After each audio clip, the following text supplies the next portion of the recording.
Welcome to the Ridgecrest Lost and Found podcast. It's very cold. It's a little warm, but we're feeling good. My name is Logan. I'm Steven. I tried to just shotgun blast words I was ready at for you. I was ready for you. And today we have our first female guest. Yes. Our expert of many things, Ellen Wallace, in the house. Steven, give us a golf clap.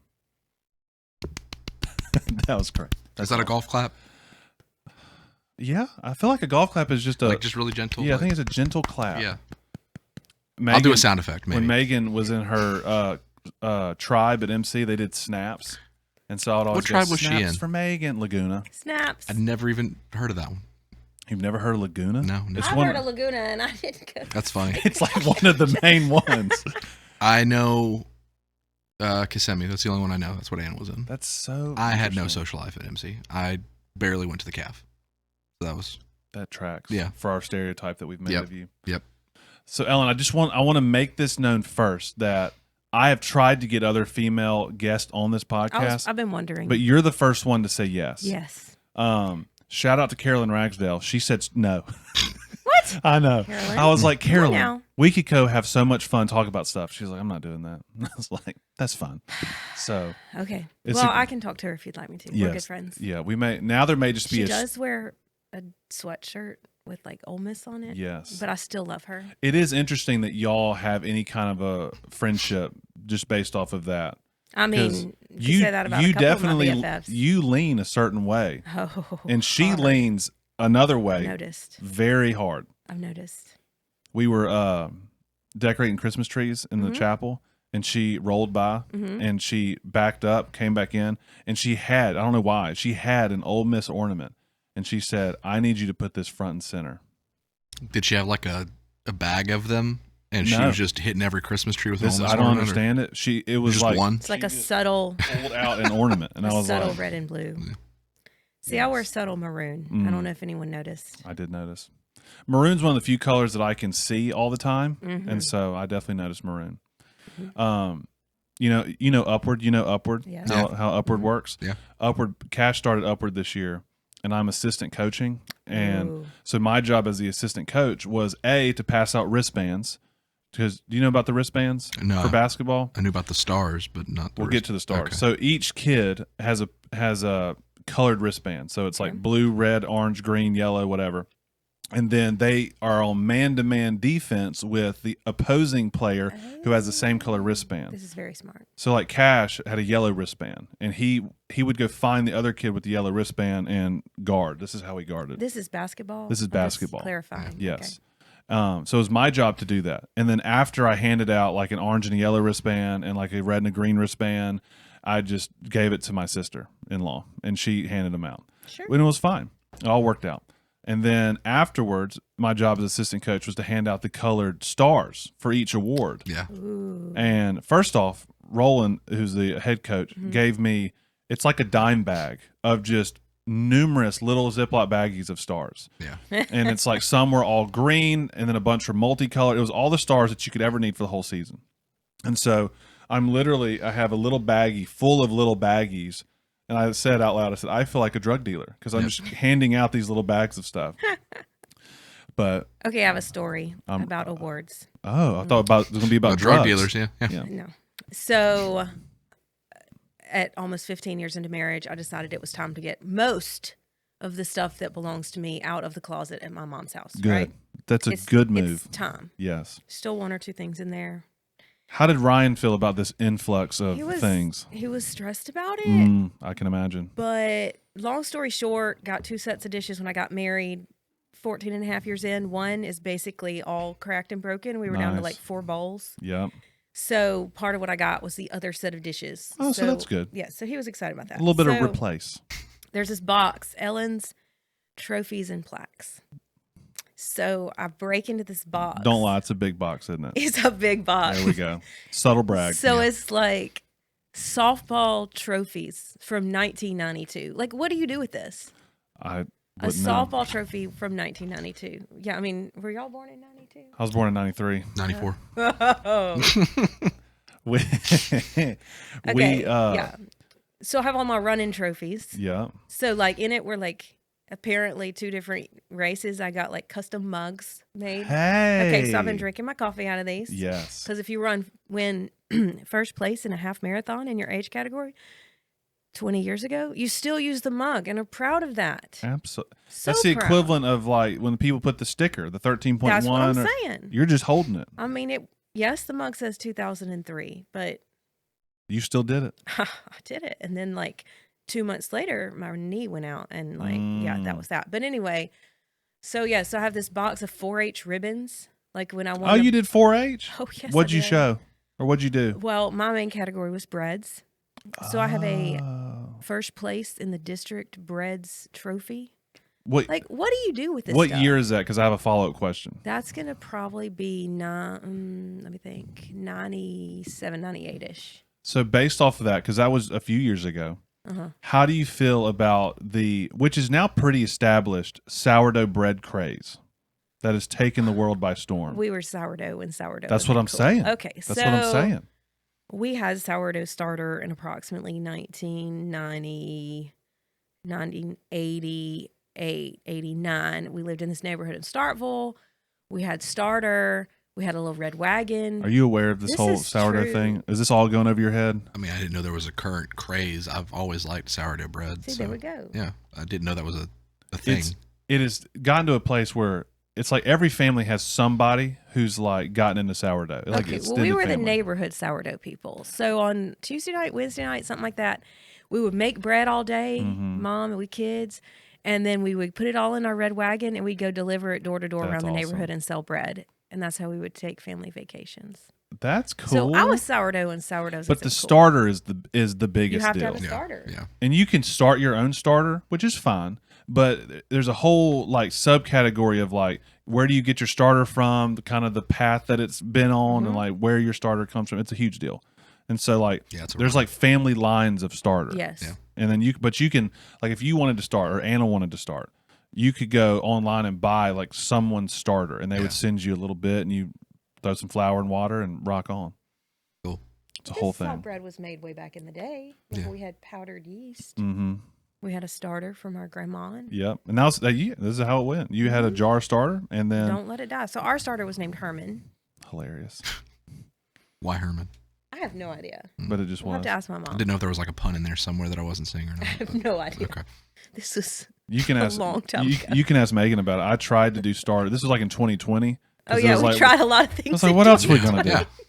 Yeah. And I realized how difficult it is to make starter from Oh scratch. yeah, you've got to like it's It's like 'cause you gotta it's grow like a this thing. week or 2 week long thing, Yeah. and like you're constantly feeding it flour. You're trying to get It's the a small bubble. child. Yes, and then you're taking some out, and you have whatever that's called. It's like the not quite starter food thing, and eventually you get to this jar of just bubbly goodness that I never got to because I quit.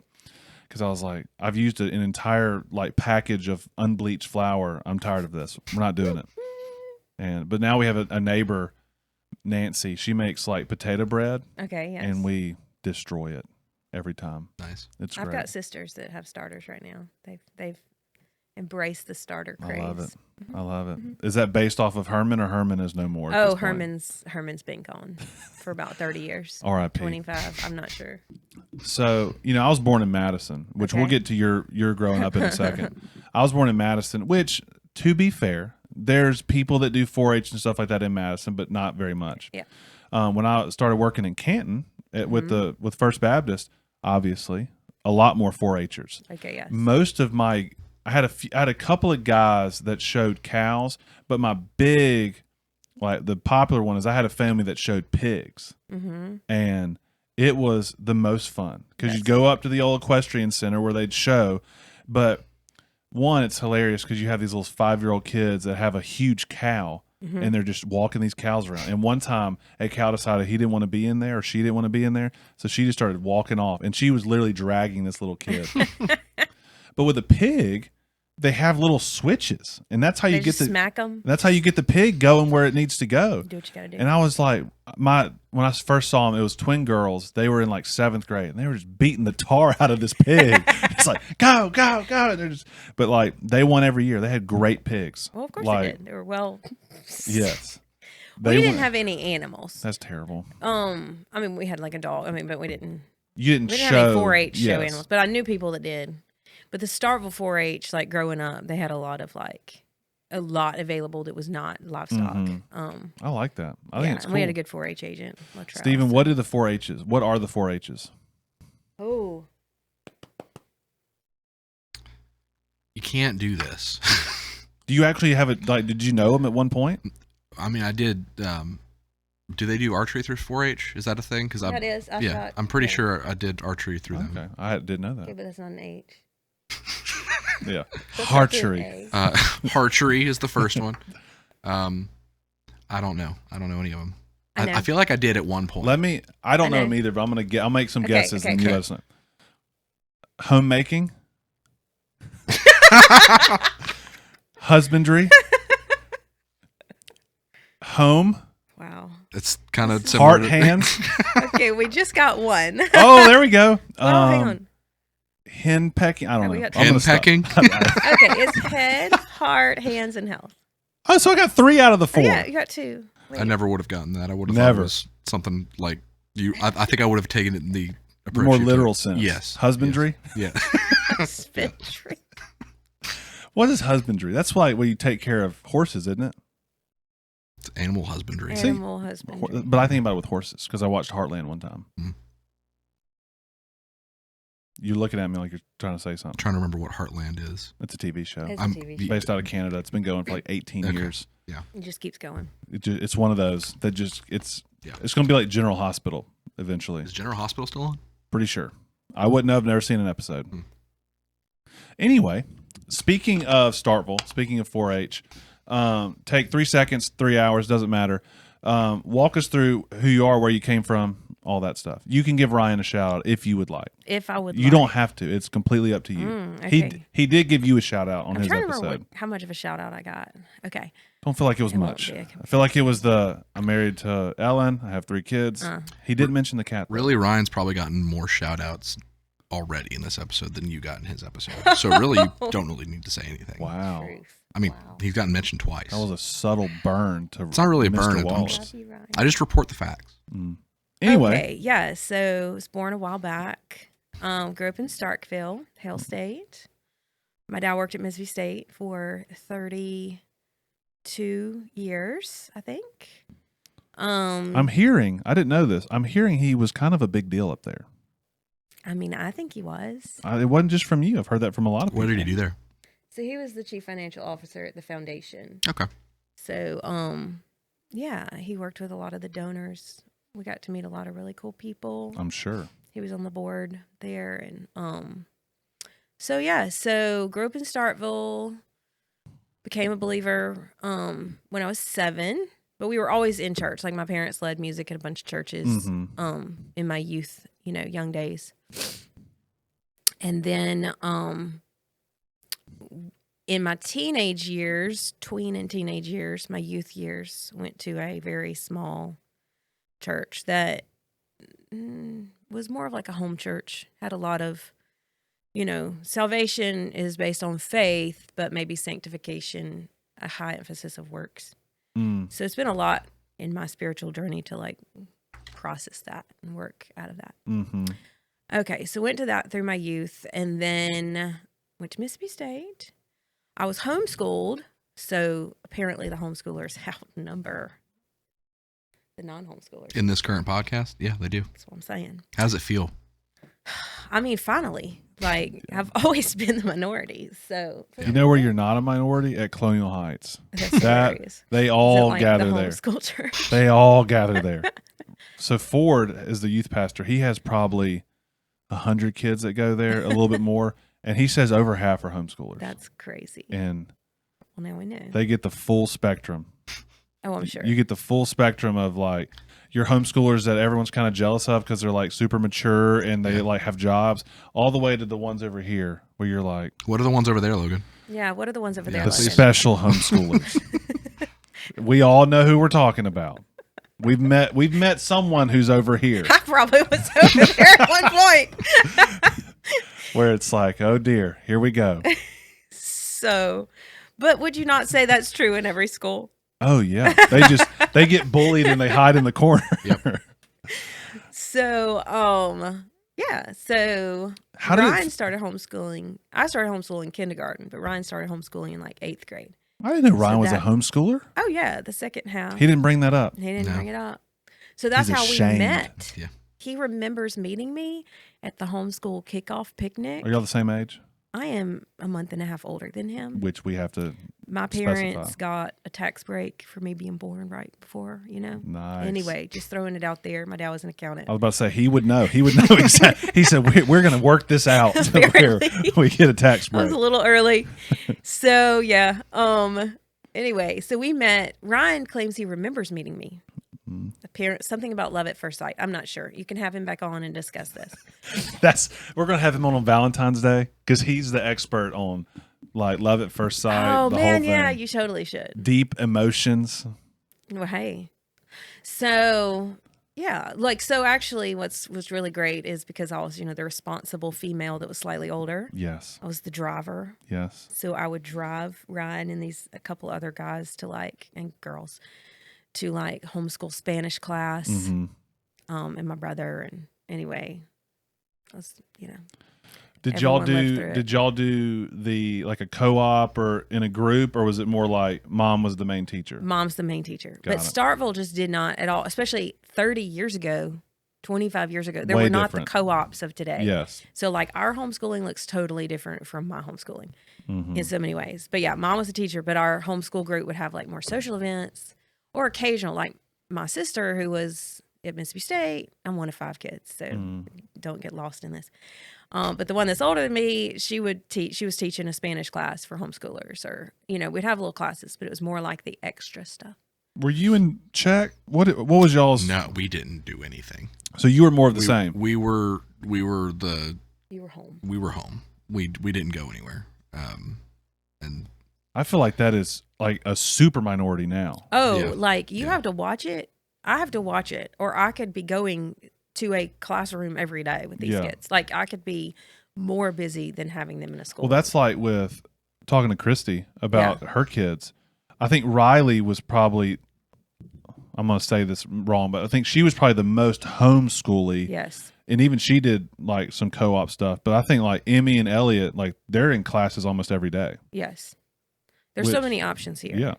Oh, it's different here because there's so many options. And it's different now because there's just, we were homeschooling when homeschooling wasn't cool. Yes, that's true.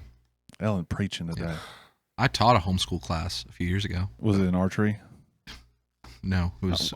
You always talk about how you do archery. I do other things. I apologize. What class do you think I taught? I want to say computer science. It was basically computer science. It was computer application and tech. They made up the name. Oh yeah. And everyone hated it, so I only taught it for one semester. Mr. Collier, we hate this. My dad taught that for us. Oh yeah. Yeah, and we went to so mind you, number one, we were all poor homeschool families that were mostly single income, but also this was in 1999-ish. We went to a computer lab at Mississippi State. Yeah. And we learned the applications. It's not like everybody had a laptop. Yes. Oh no, my parents were very, very, we did all the typing programs. We knew how to type. Is it normal for homeschool kids to drop a class? Because I had a kid drop my class. I didn't even know that was possible. I didn't either. But he stopped showing up. Oh my gosh. Hilarious. Yeah. I guess he hated it.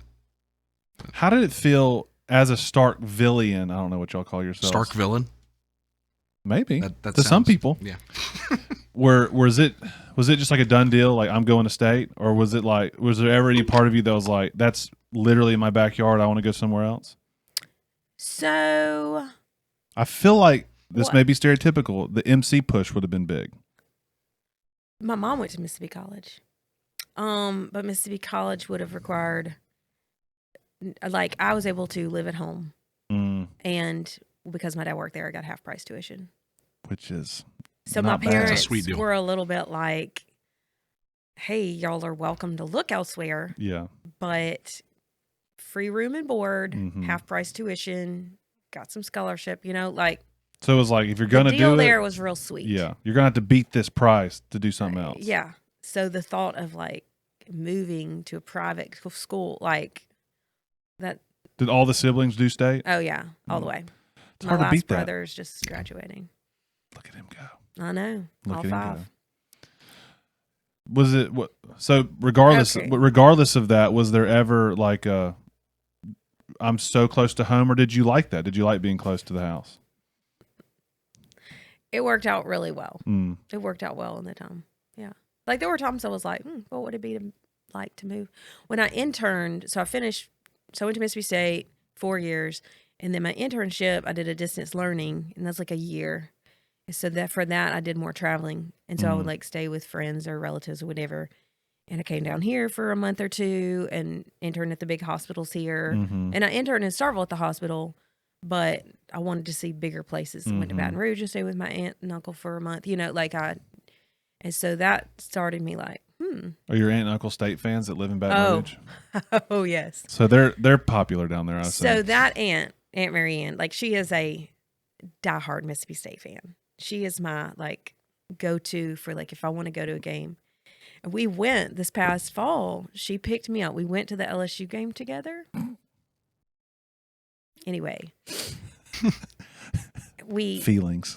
there were a lot of feelings. We were next to this really obnoxious crowd of people, but At an LSU game? you better bet What? That's crazy. You better bet we stayed to see the alma mater played. Yes. I mean, we sang it like we were just like we are here to support. That's so funny. Oh yeah, so that one, yes, that Ann is by far Mississippi State, and bless her, I mean, she's lived in Baton Rouge for like I can't imagine. years. Can't imagine. Years. Because that's not the same like as Greg and Stacy living up here. That's not. It would be like Oh, if Greg no. and Stacy were in Starkville and just Yeah, repping That's worse than living. LSU stuff. that would be something I was else. at her house interning when we beat Alabama with the 100-yard microphone with like the 100-yard touchdown where we ran. Yeah, I was at her house. I mean, it was a beautiful. A joyous occasion. It was a joyous occasion. So Yes. so what happened post Finished grad? college. Post grad. That's not the right way to say So that. my senior year at Mississippi State, little known fact about me, probably, I don't know if you know this or not. So my senior year, I did a healthy cooking show on our local CBS station. didn't I was know going to that. ask about this. I'm glad you're talking. What about was the name of it? Cooking with Ellen. Classic. Yes, 5:15 in the morning on Wednesdays. Oh, dude, you weren't recording at 5:15, Oh, were it you? was live. It was live. So were you cooking like Oh, yeah. dinner food at 5:15 in the Everything. morning? Oh yeah. So I would like get up at 3 and put like if there was a dish, so like fish or chicken or it would be breakfast, whatever, a healthy recipe in the oven so that I could do TV magic when I got there. Yes. Right. Fish at 5 in the morning. It was Sounds my mom would rough. wake up. My mom and dad would be like, "Woo, okay." But anyway, so yeah, I'd get there at like 4:45, and then I was live at 5:15. Show the ingredients, do all the Mhm. stuff. So when I finished that, I had to stop that when I started interning, and then I started writing like newsletters, and I wrote a cookbook. Yes, I wrote a cookbook. How did you get into how did the show come about? Did you just Literally offer it up? wild. Like I was being interviewed. I was in this group on campus and we were hosting some speakers. I was being interviewed by Andrea Self, WCBI, Mm-hmm. and at like noon for like these are speakers we're having on campus. And Yep. I said something about cooking or whatever. And she's like, I've been needing someone to do like a healthy cooking segment. I'm going to call you. So I was like, okay, sure. Yeah. Here's my Okay. number. And about 3 weeks later, like out of the blue, this producer calls and he's like, we want you to be our chef. And I'm just like, what? Okay. Here we go. So yeah, so I did it. I just like showed up. I started cooking. So did they have like a kitchen studio? It was a kitchen studio. Yes. That's cool. It was a kitchen set. We should make one of those We should. Where would we put that? I don't know. right over there. Yeah, We got some blank wall right there. It'd be fun. Yeah. They sell like you have like rolling kitchens. Yeah. Like a rolling table thing, with a little stove or something. No, I just figured Sure, you why use not? like an induction cooktop. So they actually didn't have a cook. No, yeah, they did. Yeah, they did. They did have a cooktop, so I could like cook. Oh, well, that's helpful. Yeah, they did. Yeah, that's always funny when you see cooking shows and they're like, all right, here, you're going to like brine this for 24 hours. You put it down. It's like, all right, Oh, yeah, here we here go. it is. I would It's do like, that. yeah. Oh, yes. It's like, we don't have time for this. No, we don't have time to wait. Yeah, like we'll be back tomorrow to see Yeah. our results. There's even some where they're like, all right, you're going to put this in the oven for 30 minutes. Never mind. There Here it is. is. We're right here. Look how good it looks. Yes. So I did that for like a year. And then from that, I wrote a cookbook and kind of did a lot of cooking demos and stuff for a while. But anyway, I got a job at a nursing home as a dietitian after that. And then I had bought a car. And it just so happened that this family that I knew was working at the dealership that I bought it from. So I took it in to be like serviced. And it took a while. I'm waiting. And anyway, the dude comes out. His name was Ryan, in case y'all are starting to worry. Ooh. And I was he's wondering where he like, was. yeah, you were wondering where this is going. Yeah. You're like, Pre-mustache Ryan, too. oh, this is definitely pre-mustache Ryan. So anyway, he's like, I washed your car for you. And also it was like spotless, okay? He's laying it on thick. And he's like, also, I wanted to see if you wanted to go on a date sometime. Classic. And I was like, okay. So anyway, so we started dating in June, but we had known each other for so long. And my brother and Ryan were really close friends for so long. Oh, I didn't know that. Oh, yeah. Like this is shout out to Ryan. When I told my brother, you never guess who just asked me out. He was like, cancel everybody, marry him. And I was like, he's like, marry Ryan. I was like, okay. Okay, cool. You know who else said something like that? What? One of our guests, Tyler Carroll, was talking about his brother-in-law. And he was like, I love my brother-in-law. He's the guy that you want to marry your sister. See, that's amazing. And it sounds like your brother was at least a little bit like that. Yeah. It's just you don't hear about that. You hear about the like ornery, big brother. Right, It's like, you're I'm like, going to kill you. You don't really hear about taking him like, down. this is a great guy. You should go out with him. Just kind of fun. So yeah, we dated for a while, and then we got engaged that October. I mean, we knew each other so well going into it all. So we got engaged in October. So y'all dated for 4 months, 5 months? Yeah. Nice. And then in December, he and several members of his family got laid off when the dealership they were consulting at shut down. And so That'll make an engagement fun. yeah, real fun. And that was the first of 4 layoffs that the two of us had been through together. And so from that, he decided to go back to college and went to Mississippi State. And so I then put him through school for the next 4 years. And Did he already have a bachelor's or he didn't go to college? No, he had gone for like a semester and just didn't have a lot of like direction. And then it was in that process of like 2008, which was a horrible job market. Yes. Okay. Horrible time. And when he got laid off, he made the comment to me the next week or so, like, I always kind of wished I would have finished college. And I said, do not always wish. Either decide you're fine. Like, I'm fine either way. Either decide I'm cool with this is my life path, or go back now. Yeah. Because right now I can put you through it, and we can do this. In like 10 years, things get a lot more complicated. Yes. And it is always harder. That's what I tell people, because all of us pretty much grew up in you're a bum if you don't go to college and get 5 degrees and all that stuff. And so we're pretty well past that. Yeah. And so I tell people all the time, like, hey, if college isn't for you, don't do college. No. You can go do something and make plenty of money. Plenty. However, if you're like Ryan and you have that little thing in the back of your head, like, I wish I would have done it, either for the social aspect or there's a job that requires you to do it or whatever. If you have that little bit of like, man, I wish, you need to just go ahead and do it, because it's only going to get hard. It doesn't matter if you're 19 or if you're 29 or whatever. If you keep waiting, it's just going to get harder and harder and harder. And starting at 23 was hard, but like now to start, like 3 kids, like it would have been almost impossible. Mm-hmm. So he went to school. Now, one of the things to tell your youth. So a year in, he was in engineering. He was not loving it. He just didn't enjoy it at all, And so I ended up a week before his sophomore year started. I called the Career Center and I'm like, we need help. Like, we are 1 year in and he hates his mate. Like, he hates this. And so they said, come up here. It's $20 to take this little test called Strong's Interest Inventory. Okay. And it's a measure of people who have your personality, who love what you love, that love their job. They do this. Oh. So it's like careers you may love. Rebecca Craig did this, by the way, a year ago, and it was very helpful. Very helpful. Best $20 we spent. And we went and met with a career, counselor. He went and met with them. It's like careers you may love. And it was College of Business, accounting, finance, business, blah, blah, blah. Things you may not love, engineering.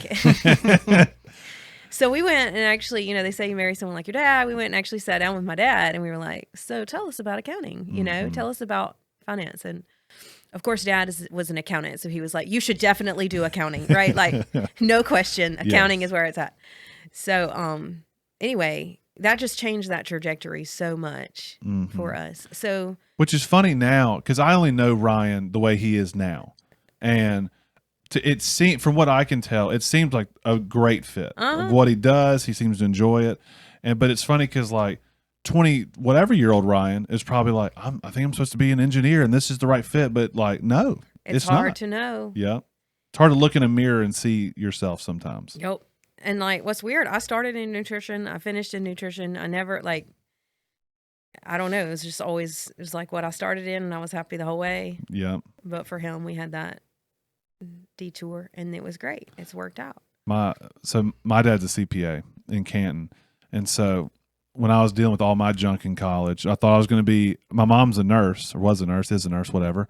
I thought I was going to be a cardiologist because I was like, look at these dum-dums. I could do that. Turns out you can't. It's very difficult. And I said, I'll just do business because if I'm not going to do that, ministry wasn't really on the table yet. And I was like, we'll just try business. So I did business administration, which is a very basic degree. If you're not going to get an MBA or anything like that, you probably want to specialize in something. And my dad was like, you idiot, why are you not doing accounting? Like, accounting is where it's at. Don't worry about marketing or any of that other nonsense. Do accounting. That way you can work for me if all this goes to junk. And then even if you don't, accounting's the best thing ever. So when you were saying that, I was like, it's like Buddy Elsie's in here. And I stayed with business administration because after about 6 months to a year, I knew I was doing ministry. Yeah. And I was like, I want to know how to do all this stuff. And the great thing about business administration is as soon as accounting gets hard, you stop doing it.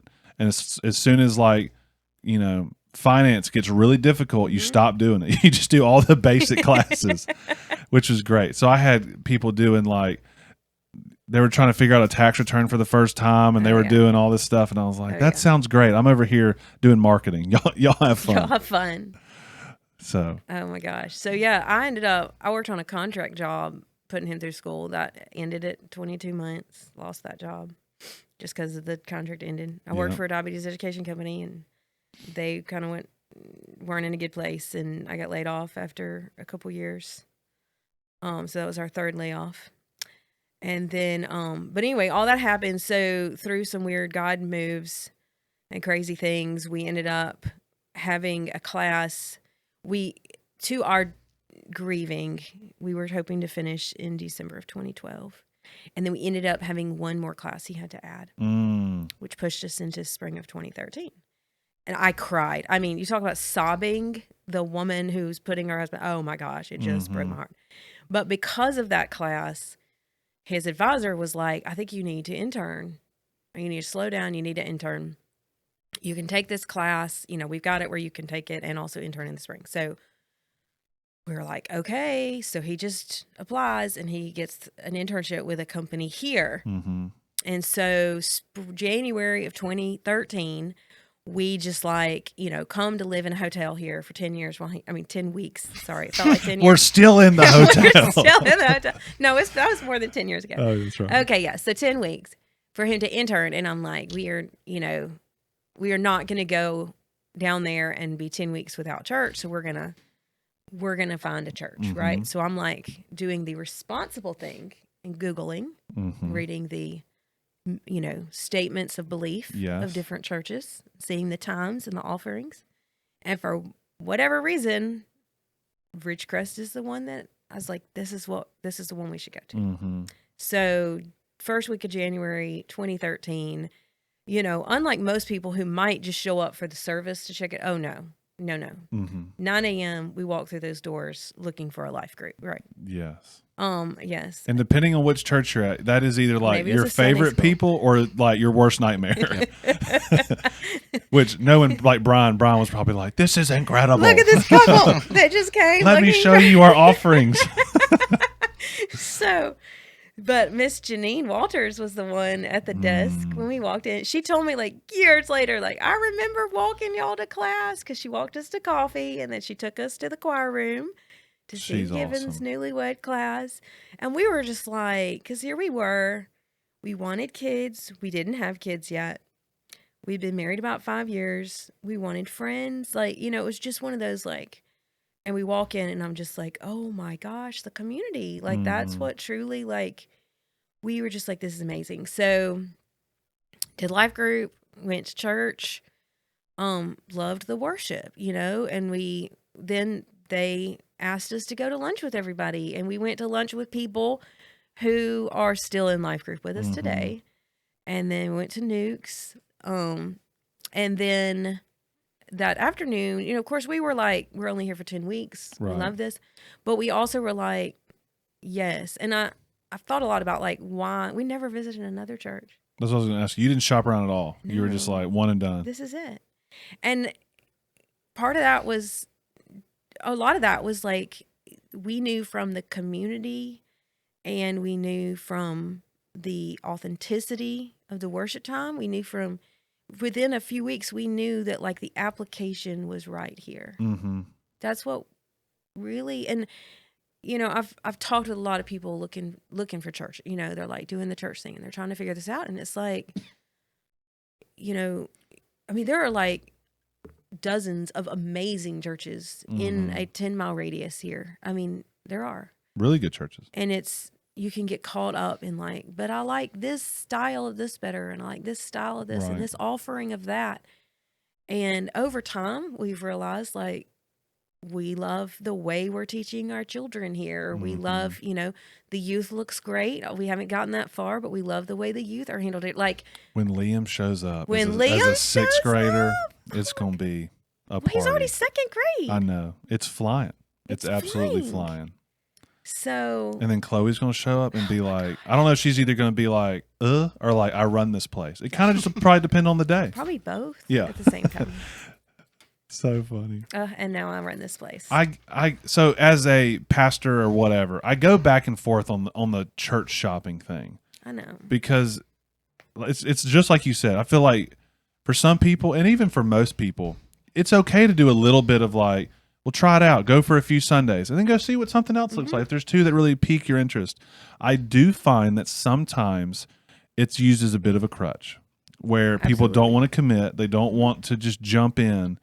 And I've heard of y'all, but also a few other people where they said, man, we just picked a church and we jumped in. And it's not perfect. No church is, but it's either it's close or something worked or whatever.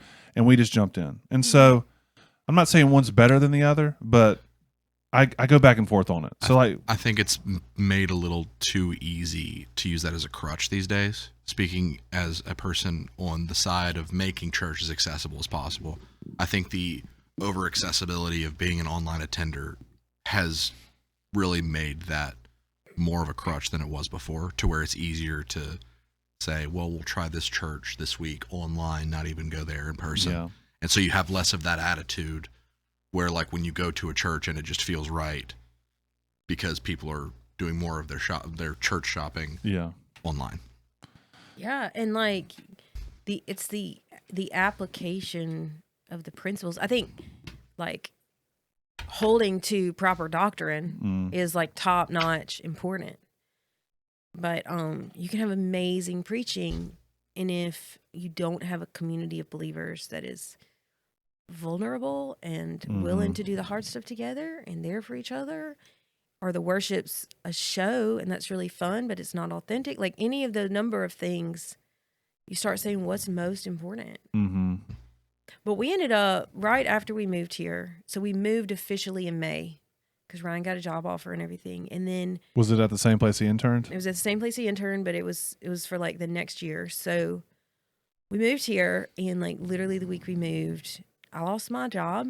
That was our third job loss. The company it was a layoff, and then we had other like really big things that came up that were extremely hard personally. And that was a really hard season because we suddenly were just like, wait, we don't know anybody, you know? And like, that was a space where the church stepped into that in people who were relatively new, but in a hard space now. Right. And so, but God provided, and I started working at Madison, which was great for me at that time.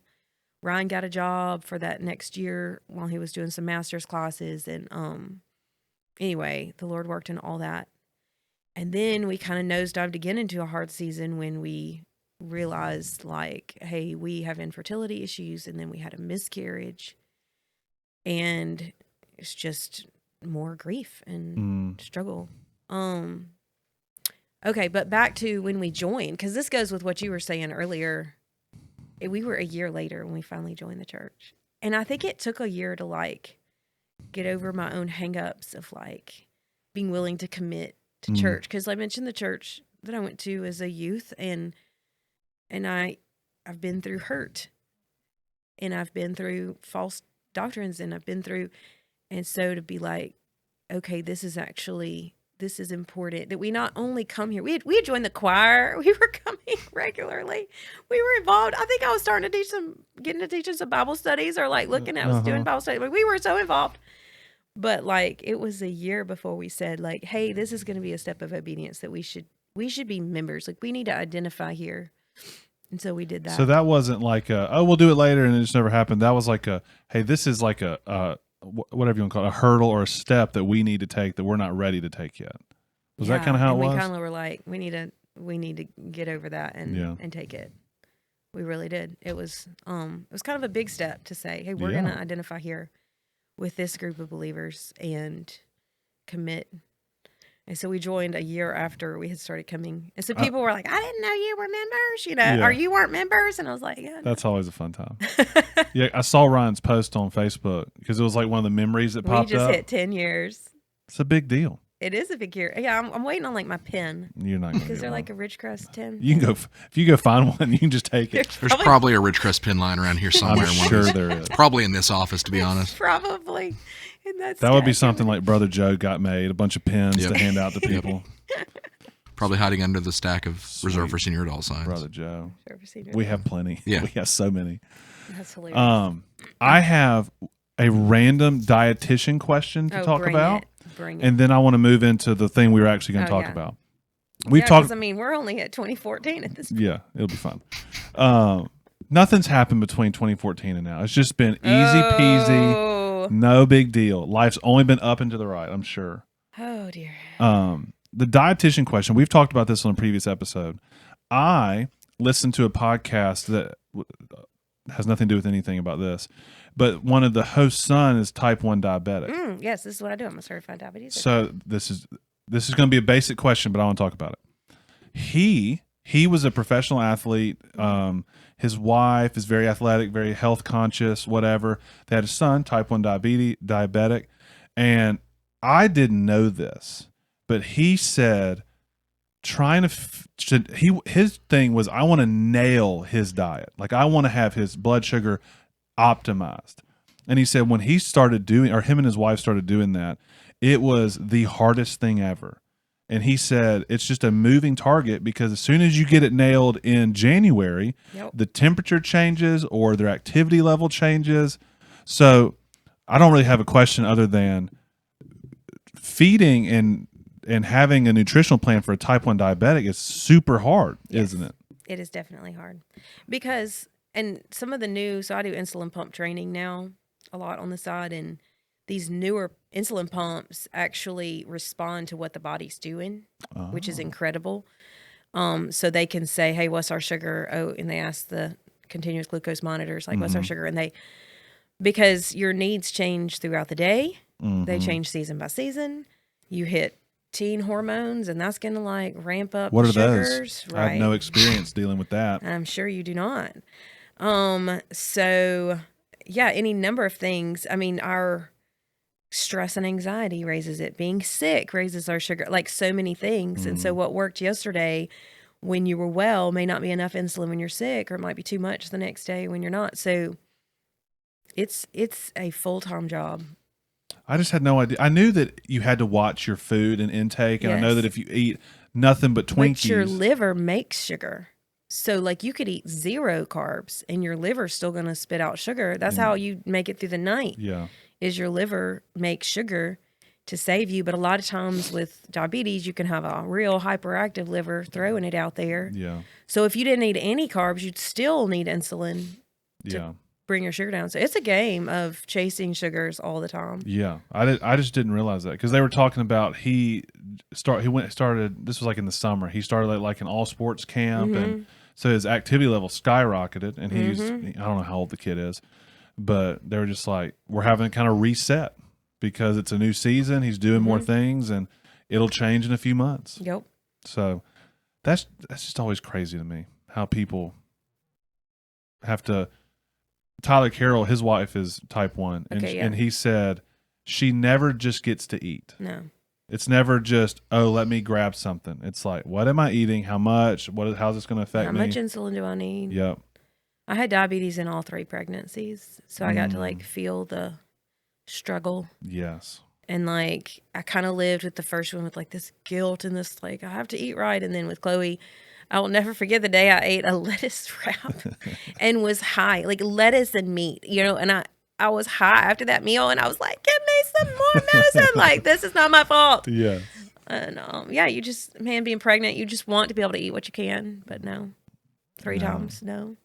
We had a guy, he was older than me, but he was the children's intern at Canton, and he had a pump. And literally, he was the first experience I've ever had with someone who was diabetic. And so, like, I didn't even know about it for a few weeks. He just took care of himself. But one day, the way that the Family Life Center in Canton works is you have the gym, and then there's a racquetball room. But the racquetball room got full of junk. And so one day, the guy comes in, and the student room is connected to the Family Life Center. He comes in, he says, hey, I'm about to clean out this room. I was like, all right, go nuts. Didn't care.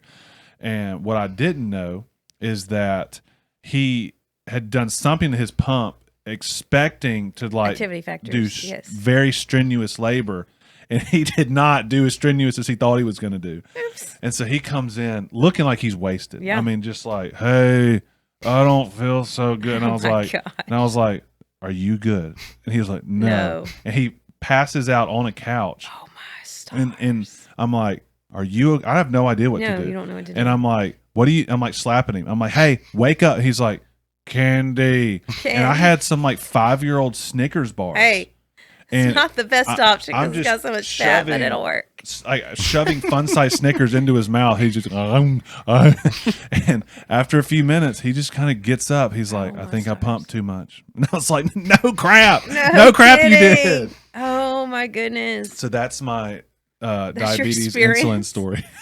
Everybody needs to be, a realistic expectation. Awesome. But yeah, either I didn't know people that were diabetic growing up, or they just dealt with it themselves. I never saw their pump or whatever.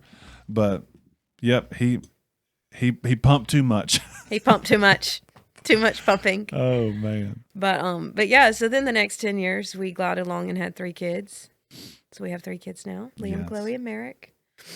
And then in 2019 is when my dad got diagnosed with ALS. And so we've been in like a very hard space for almost 5 years. And that part was the definition of bittersweet because he lasted so long. He lasted so long. Which, like I said, is the epitome of like, you're so happy, and at the same time, you're like, what the crap are we doing here? I know.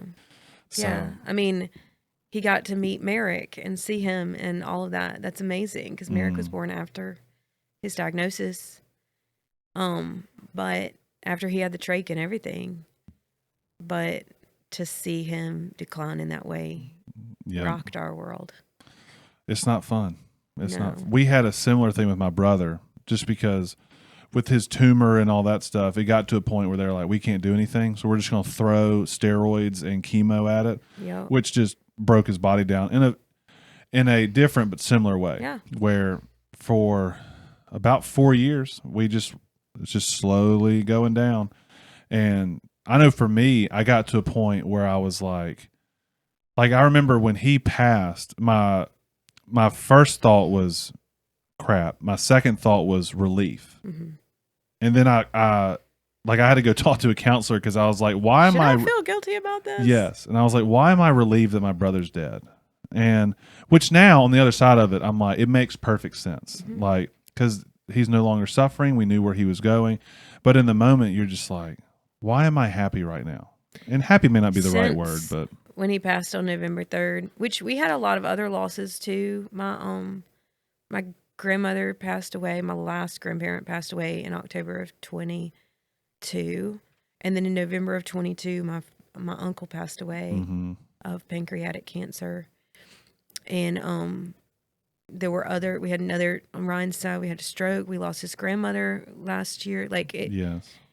And so it's been like this journey of grief and loss that's grown us, but it's also just been like, it's defined so much of our capacity in life. And almost immediately, like after Dad passed away, our ability to just think clear, for me to go somewhere and be somewhere and not, I've realized how much I grieved for him and his pain and his struggle while he was here. And now I can grieve for me that I'm sad he's gone. But we had a conversation as a family in about September of last year. And Dad it was kind of one of those where he was going down. He needed to have some trach changes. He needed to have things. He wasn't stable enough to transfer. We were having to have these conversations. And the 5 siblings and my mom had one of the most difficult, intense conversations like ever about like, what are our next steps? Mm-hmm. And I got the opportunity the next weekend. I didn't tell my dad what our conversation was about. But actually, like in the next week, we didn't even have to make any changes because he went down. Like we saw it come. We had this meeting, we made these decisions. He went down.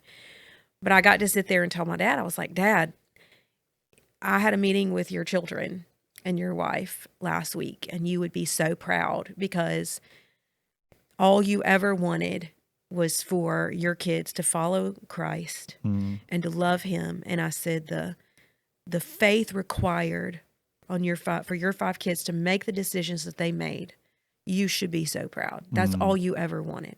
Like, well done. Yeah. And of course, like we're both crying, but here we are. First person to cry on the Ridgecrest podcast. That's not true, actually. Okay. There's been others.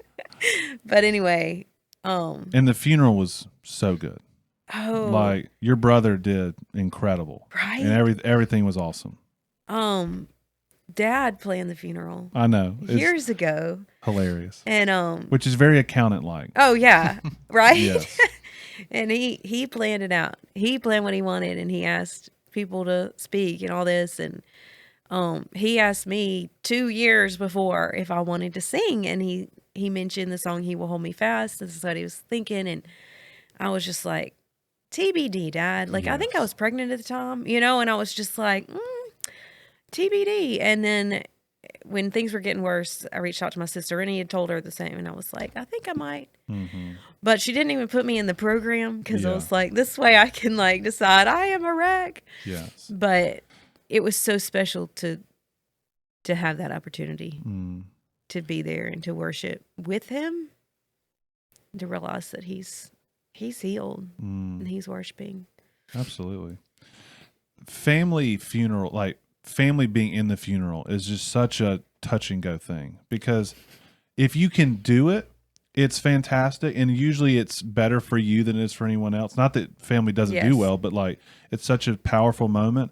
At the same time, family members who do not want to do that get all the grace, because it's one of the hardest 100%. Things ever. Like, and Dad had said, he was like, I want all my children to have the opportunities. My other brother spoke at the graveside. Mm-hmm.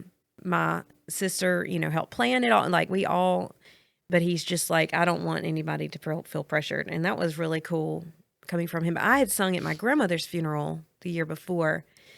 And it was a special thing to have done for her, and I was like, I think I can do it. Yeah. And I did. But I didn't want to be like some, like YouTube short of like funeral disaster singer falls apart on stage, breaks down on stage. And that does happen. It does happen. Dad's cousin Curtis up there with me. So And he did a great job. oh yeah. He was a pro. Oh, he is a pro, and Yes. so is his cousin David Easley that played the piano. So I was with two professionals who could carry it. It was cool to see him.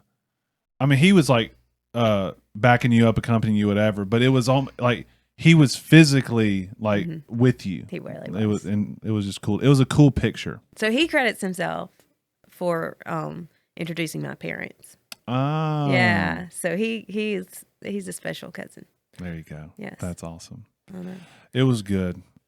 But yeah, and then part of the griefs of those years was that Ryan got laid off from his job of 9 years while I was 27 weeks pregnant. And I was here for that. You were here for that. And it was just like, man, and we were fine financially. We got some severance and all this. It was just the like stress of like, I got to have health insurance like tomorrow, you know, like, yes. Yeah. And so, and you don't have to go into details on here, but it was cool how God really worked a lot of that stuff out for Ryan. Like, oh yeah, to the point to where, and I'm speaking for y'all, but like now y'all are in a much better place than you were. You just had to go through a not fun situation to get there. Oh, really not fun. Yes. And to have the fourth layoff as a couple, I was just like, are you freaking kidding me? Right. But yeah, we multiple ways. His coworker group now is so much better, and we were able to use the severance money to like build an office on the other side of our house. So like he has a space and he's got a from home job, and like it has worked out for good.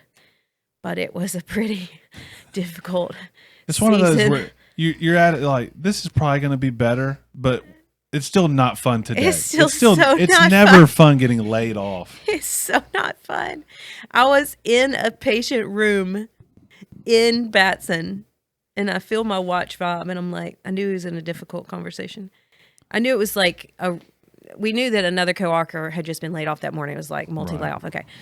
And I like do this and look at my watch, and I see like I was just laid off, and I was like, did you need anything else from me? We're just going to bury this for a second. Is there anything else I can do for you before I go cry?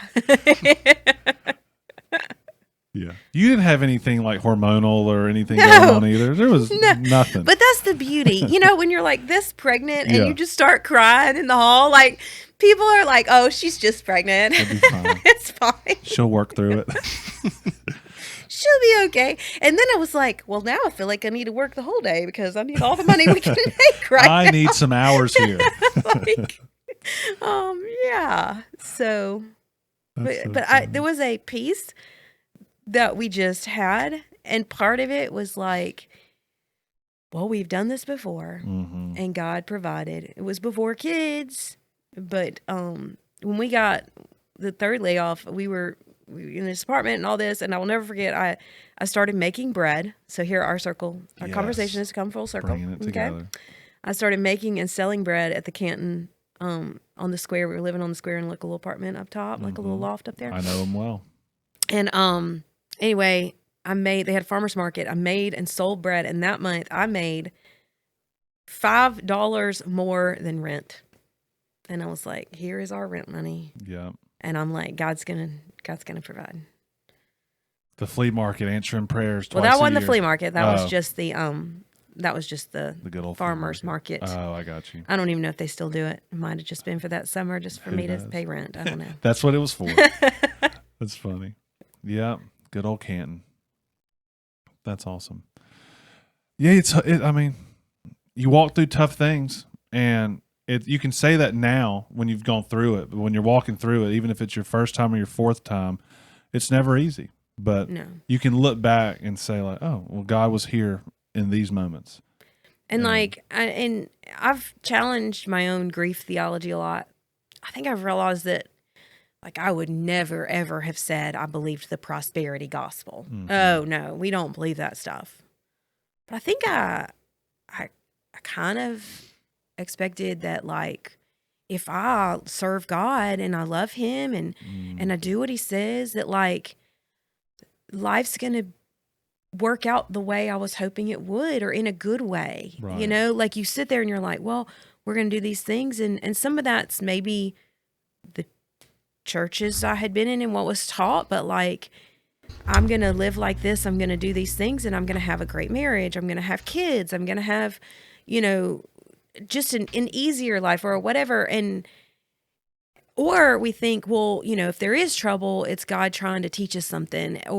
And while God teaches us in the struggle, we were talking the other day about like, Ebenezer's, or like, marking down the times that God was faithful. Yeah. And I think I've tried a lot to be like, well, this hard thing happened, but because these 3 things happen, it outweighs it. Well, ALS, that's just not going to work out. The math doesn't work.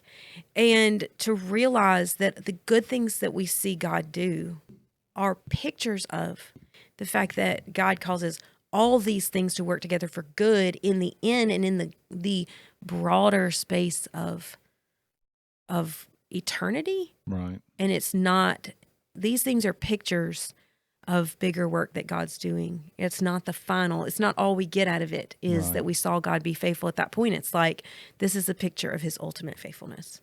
And like grasping that concept has been really important for me because it allows me to grasp the depth of gravity of like the brokenness of this world and the brokenness of me and my sin, because I'm not counting on trying to figure out how to make it look better or be better. I'm counting on eternity. Right. That was like the book of Lamentation wrecked me a few years ago. And it was because I had a counselor that suggested just looking through it. And I was like, I'm not going to look through it. I'm a pastor. I'll actually really study it. This. And when you take it slowly, it's miserable. Like it is just suffering upon suffering for however many 6 chapters or whatever it is. And it doesn't get better. And there's not like a, a lot of like Psalms, it'll be like, I'm struggling, but God, blah, blah, blah. Or like, but yet you're still here.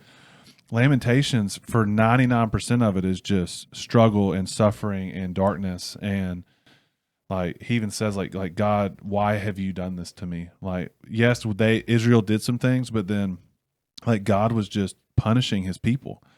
And then you have Lamentations 3 for a couple of verses. He says, your steadfast love rules forever, and great is your faithfulness. And it kind of puts you in a perspective of like, I am not the center of the universe. And we don't think that we would say that we're not the center of the universe, but yet we still expect things to revolve around us.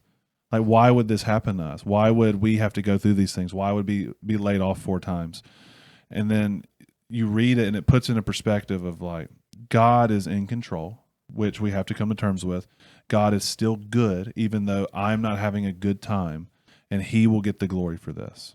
And there's a shift that has to take place with that of like, life is not about me. I am not important in terms of the world's eyes, but yet there's the God who is in control, who is important, and he values me. And when that shift takes place, something magical happens where you can start to look at its suffering in a different way, and you look through these trials and these seasons in a whole different way, because it's like, God is going to get glory from this. This will be good. It is not good now. It does not feel good now, but it will be good in the end. And some trials, like in James, it talks about the trial there leading to endurance. So like some trials, what we gain from them is endurance. Well, you can't learn endurance without enduring. Yeah. But the beauty is, I think that we're going to get to eternity and we're going to see like such a bigger picture of redemption. Oh yeah. Sometimes I just feel like an old person, and I'm just like, come, Lord Jesus. We could have a whole conversation about that, because me and Megan have talked about it, where like we used to say like, we want Jesus to come, but not really, because I've got stuff I want to do, and like I want to experience things before that happens. And a lot of that's just because we have such a limited theology of heaven and such a limited theology of Jesus' second coming, to where it's like now, me and Megan said a few weeks ago, we were like, we're excited. Like when Jesus comes, we're going to be excited, because there's still good things that are going to be happening. It's just only going to be good things. It's going to be the best parts of Jesus everything is going to redeem everything. And so, so I talk to students about it all the time. Students are like, are we just going to be like standing in a circle singing Chris Tomlin? I'm like, I guess only if you really want to. But I mean, God is coming to renew and remake everything. He's coming to take away hurt and pain and sadness and to make things new again. And like that should be something that we are extremely excited about. Yeah. And so, well, and one of the things that I've hit a lot is just this concept of, so at the cross, we know Joseph, took Mary and, was Jesus's father, but then at the cross, Jesus is like, tells his friend John to like be a caregiver for his mother. Yeah. And it indicates like his dad mother. is not there anymore. Right. And like, I really came head to head with this probably 6 months to a year ago of like, where was Jesus's dad? What happened to him? And why wouldn't Jesus have healed him? Like Jesus could have healed him from a distance. He knew what was happening. He's like omniscient and all knowing.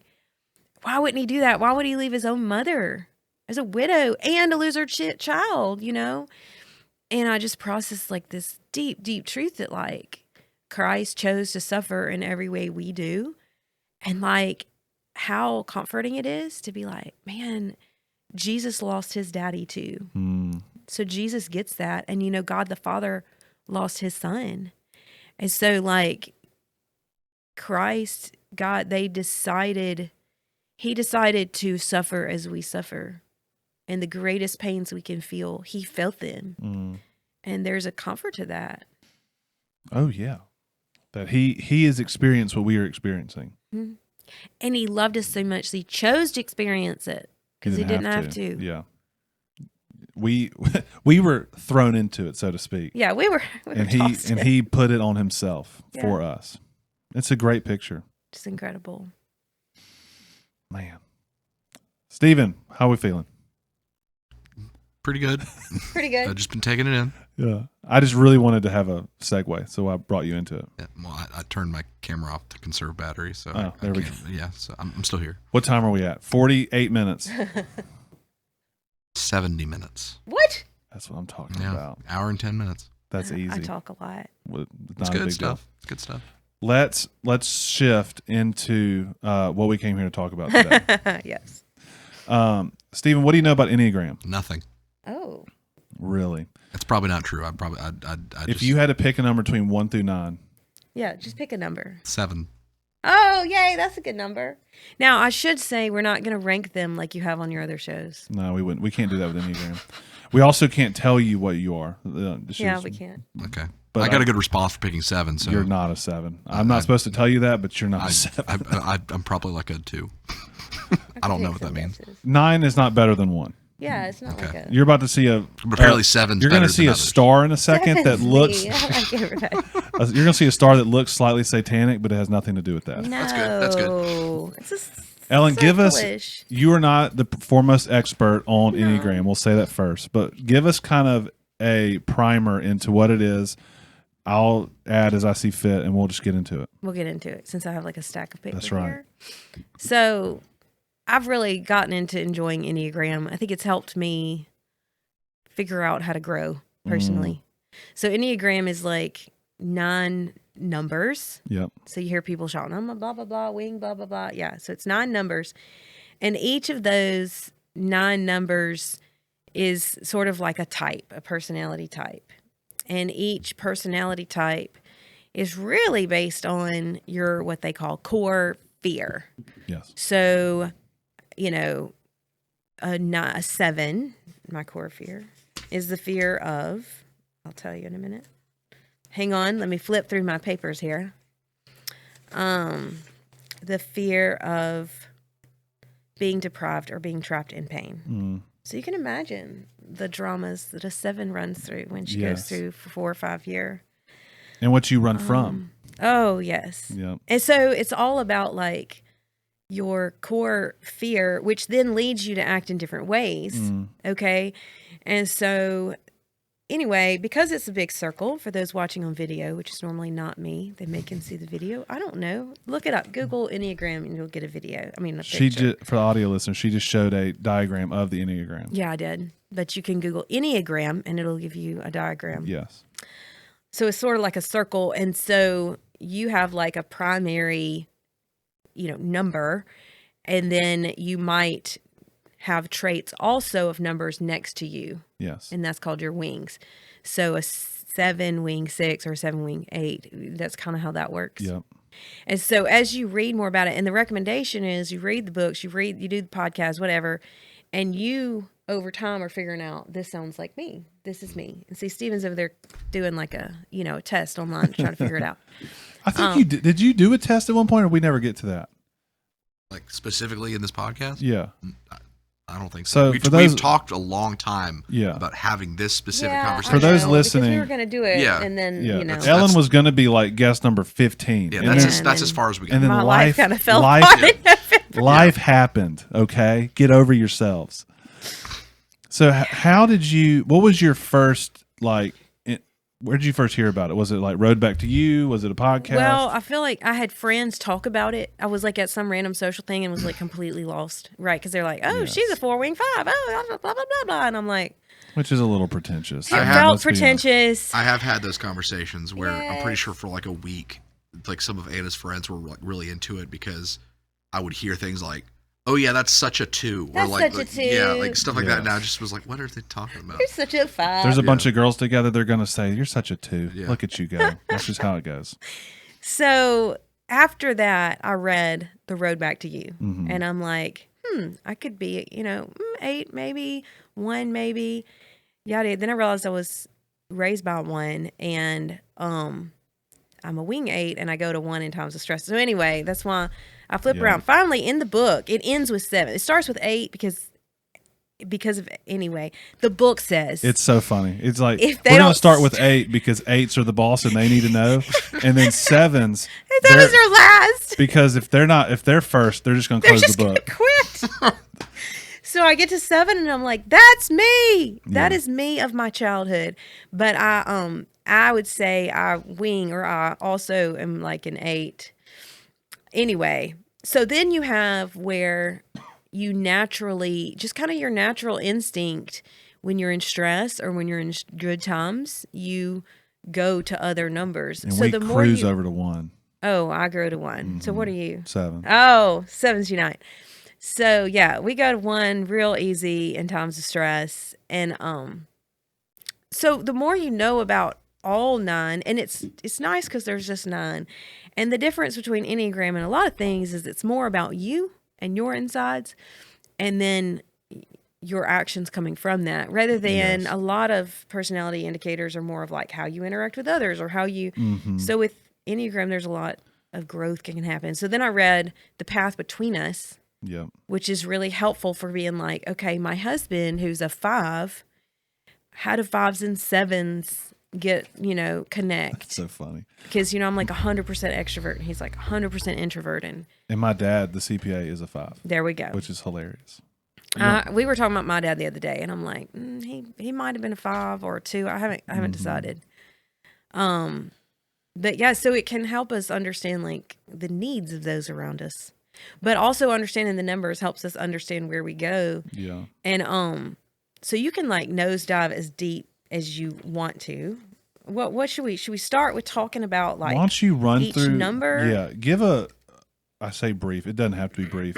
Explain the number. Probably do like what the name of the number is, kind of a little descriptor, and we'll rock on from there. Okay. So I'm starting with 1s. That's what's on my sheet first. Let's just go 1 to 9. Y'all just hang in. Okay. It'll be fine.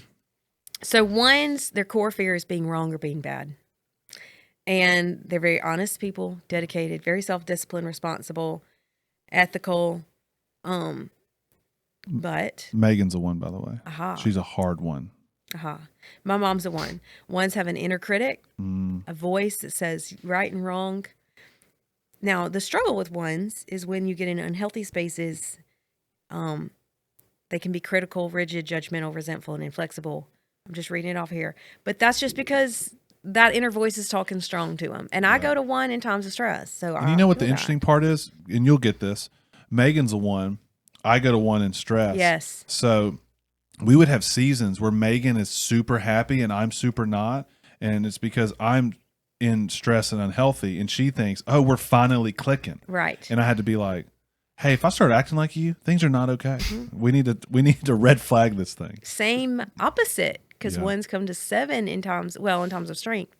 See, that's what Ryan and I are like that. Like a 5 goes to a 7 in times of stress, a 7 goes to a 5 in times of strength. So when I'm in my, like, I call it my nerdy space of 5, that's a good place for me. But when he's moving to 7, that's not always his best place. Anyway, we're getting into the weeds. We're getting in the weeds. Okay, a 2, the core fear is being unwanted or unlovable.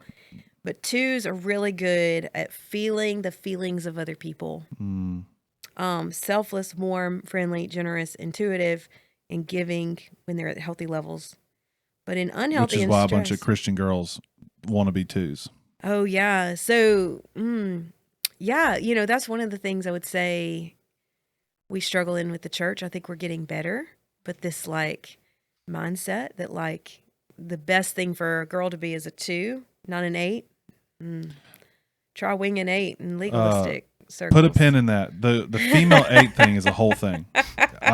We'll get into it, but anyway. We'll get into it.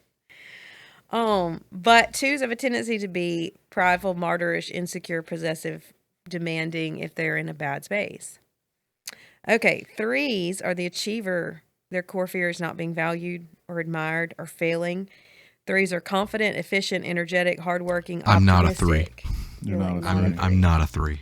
So they're very image conscious, very like. Yeah, not a 3. A 3 is like a performer. Yes. Like it's not they'll me. be whoever they need to be to get the job done and to get the attention, sort of. Yes. And that's why like 1s and 3s. So when you get into it, you have triads and so like 1s and 3s both have a lot of energy and get things done, but it's the like drive behind it of like 1s do it because it's right and 3s do it because they want to show they've done it, right? Yeah. That is kind of like that like underlying. Logan, what number do you think I am before we get there? Let's get through. I have a few suspicions. Okay. But okay. Oh, I didn't say 3s can be inauthentic, workaholic, self-promoting, impatient, validation needing, and vain if they're not in a good space. 4s, their core fear is having no significance and having no meaning. So 4s, the individualist. These are the ones that are like, I don't need an Enneagram. I'm my own person. Yes. And we're like, that's such a 4 thing to say. Such a 4. I think I don't have anything in front of me. I'm going off of my brain. I think 4s are the ones that really like feel sadness and they love melancholy and like they watch the super sad movies where everyone dies in the end and they like, oh, I just feel this. I think that's a 4. They live to feel. Yes.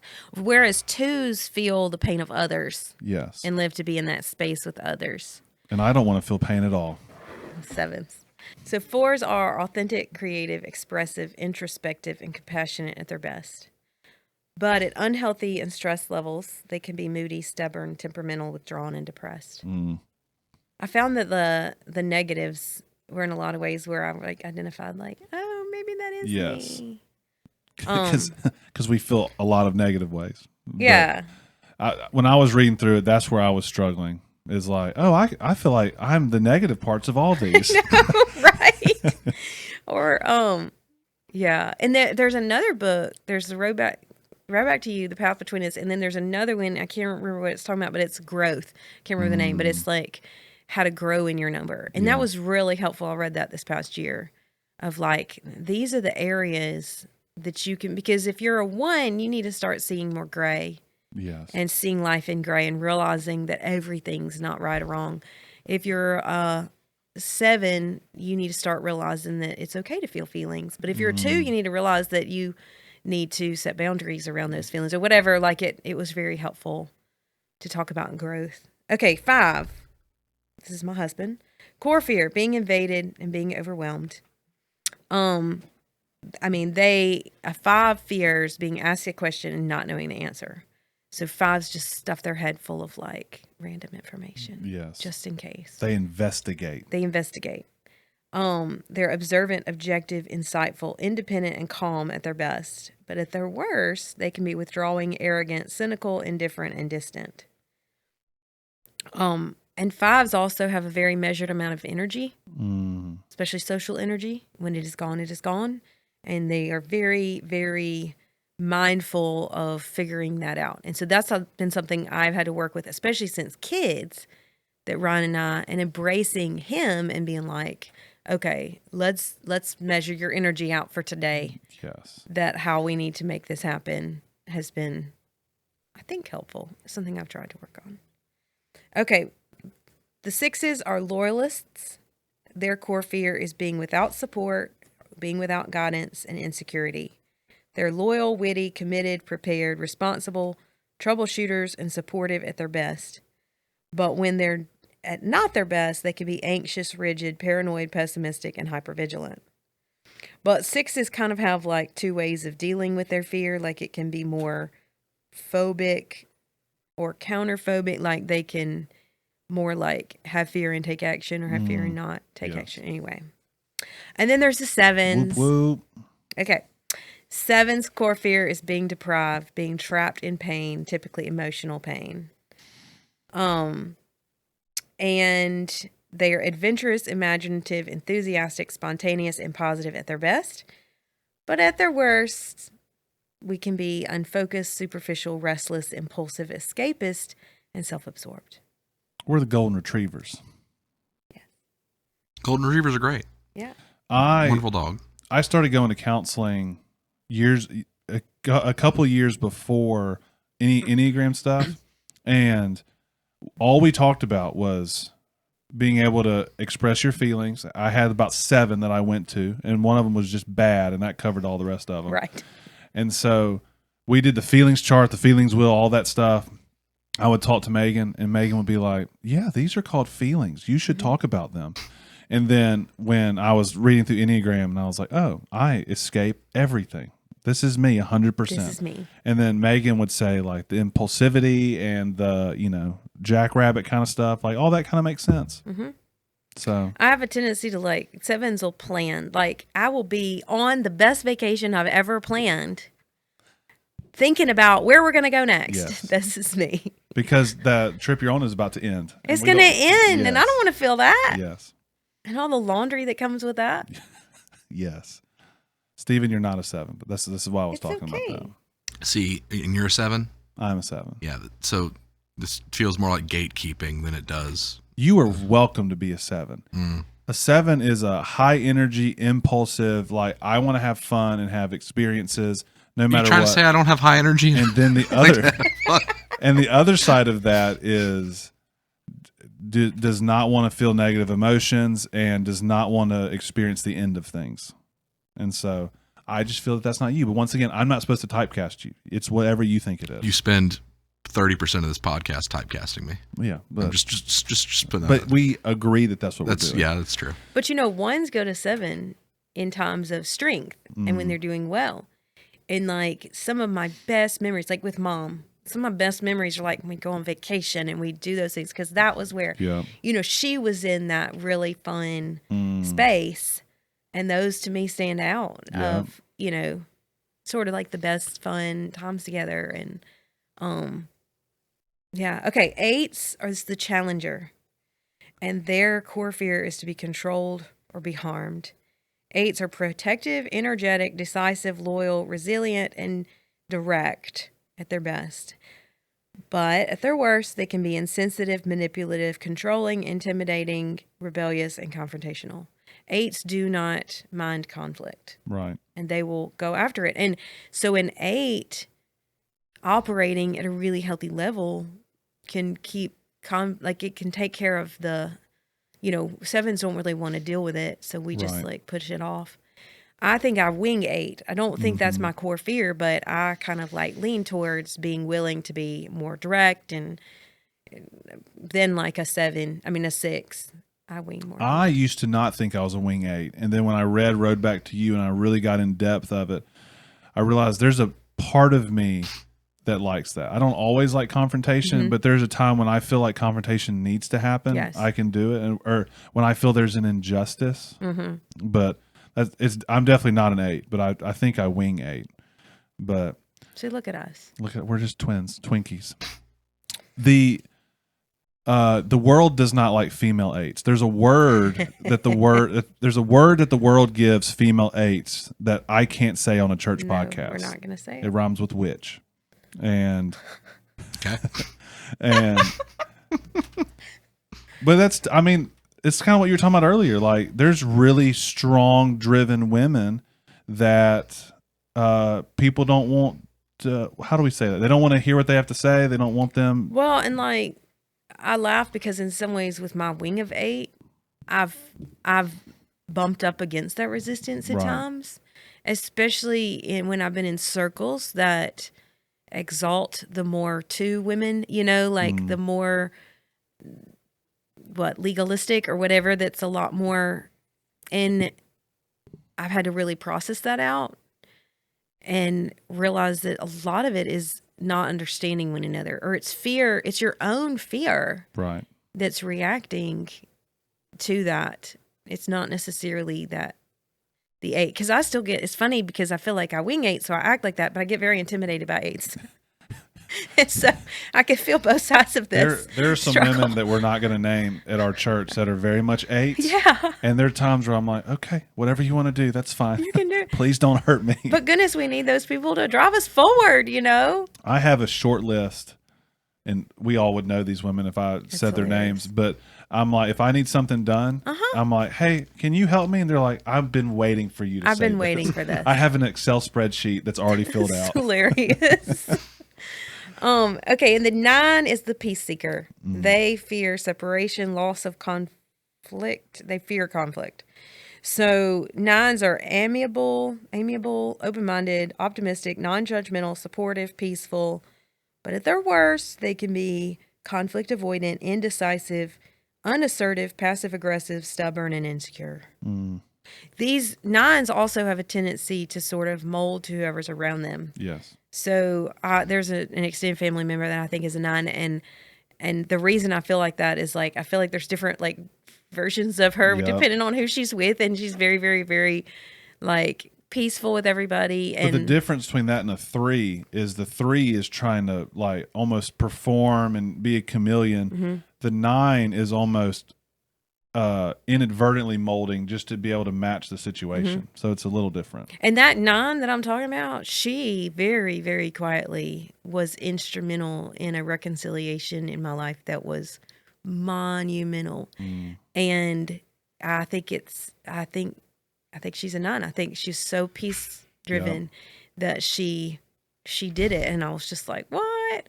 That's really cool. She's kind of behind this quietly. I know. But what's interesting is when you have an 8 and they wing a 9. Yeah, that's weird. Right? That's hard to like fathom, but that's going to be a more passive aggressive stance than maybe a more direct. I think it's also very interesting to think through the types and like spiritual giftings. Right. Love languages, like any number of those things, because a 7 with a teaching gift is going to like look really different in how they serve the church than a 5 with a teaching gift. Right. Because like I think Ryan and I both have gifts of teaching, and mine looks really different from his. Yeah. And having a 5 that's a teacher is great because they're going to find stuff out and they're going to do random facts or things that you're going to be like, I had no idea. Like that is incredible. And we're going to have a great time if we're teaching. Oh yeah. We are going to like pull in the audience. Yes. Which I do tend to do that when I bring flamingos on stage and all that kind of stuff. So that's 1 through 9, Stephen. What do you think I am? You tell me what you think. You tell me what you think first. I know what I think. Well, that's not Let's fair put to the me. numbers under their papers, and then we'll all show them at the same time. I feel like I could see you being a 4, maybe a 5, or a 9. I think I'm a 6. A 6. So a 6 is half the population. Yeah. So I'm like all the other girls, is what you're telling me. Well, you're the one who immediately said half the population is women that are 6s. Half the population is Yeah, also what was 6 again? Just to make sure I got that right. Okay, 6. All right. Their core desire is to be secure and supported. So their core fear is being without support or guidance or insecurity. The wounding message they often received as children is that it's not okay to trust yourself.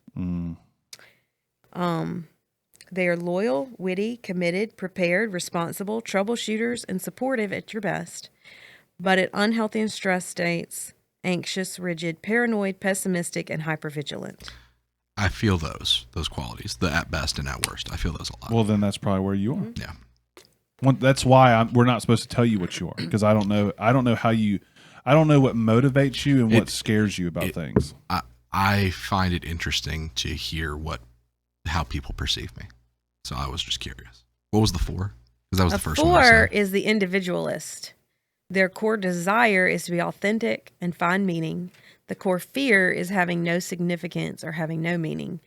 The wounding message they received as a young person is it's not okay to be too much or too little. 4s are authentic, creative, expressive, introspective, compassionate. But when stressed, they can be moody, stubborn, temperamental, withdrawn, and depressed. That's fair. So, yeah, it's helpful, and there's always a side of it that like some people take it too far and they treat this as the 5th gospel. But to me, it's the way that it's set up is helpful. Mm-hmm. I've done just about all of them. Oh, yeah, Myers-Briggs, DISC, all that stuff. And all of them are helpful. This one really helped me figure out, like you said, like, why do I do the things that I do, and why do I feel the way that I feel about things? And it's been really helpful for me and Megan, because like Megan is like, there is the right way and there is the way that Logan does it, and we're gonna get it the other way.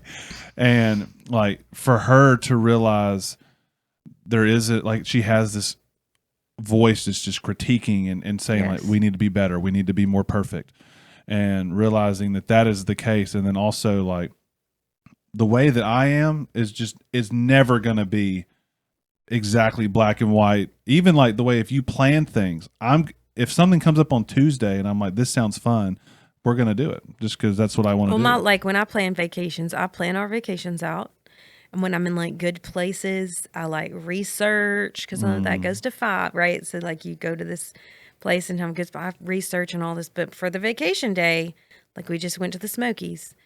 We had the plan of what we would probably do. Yeah. The add-on that we could do 2 things, or the alternate. Like every day, I don't handle, like I have tried so many times to make like a menu. Yeah.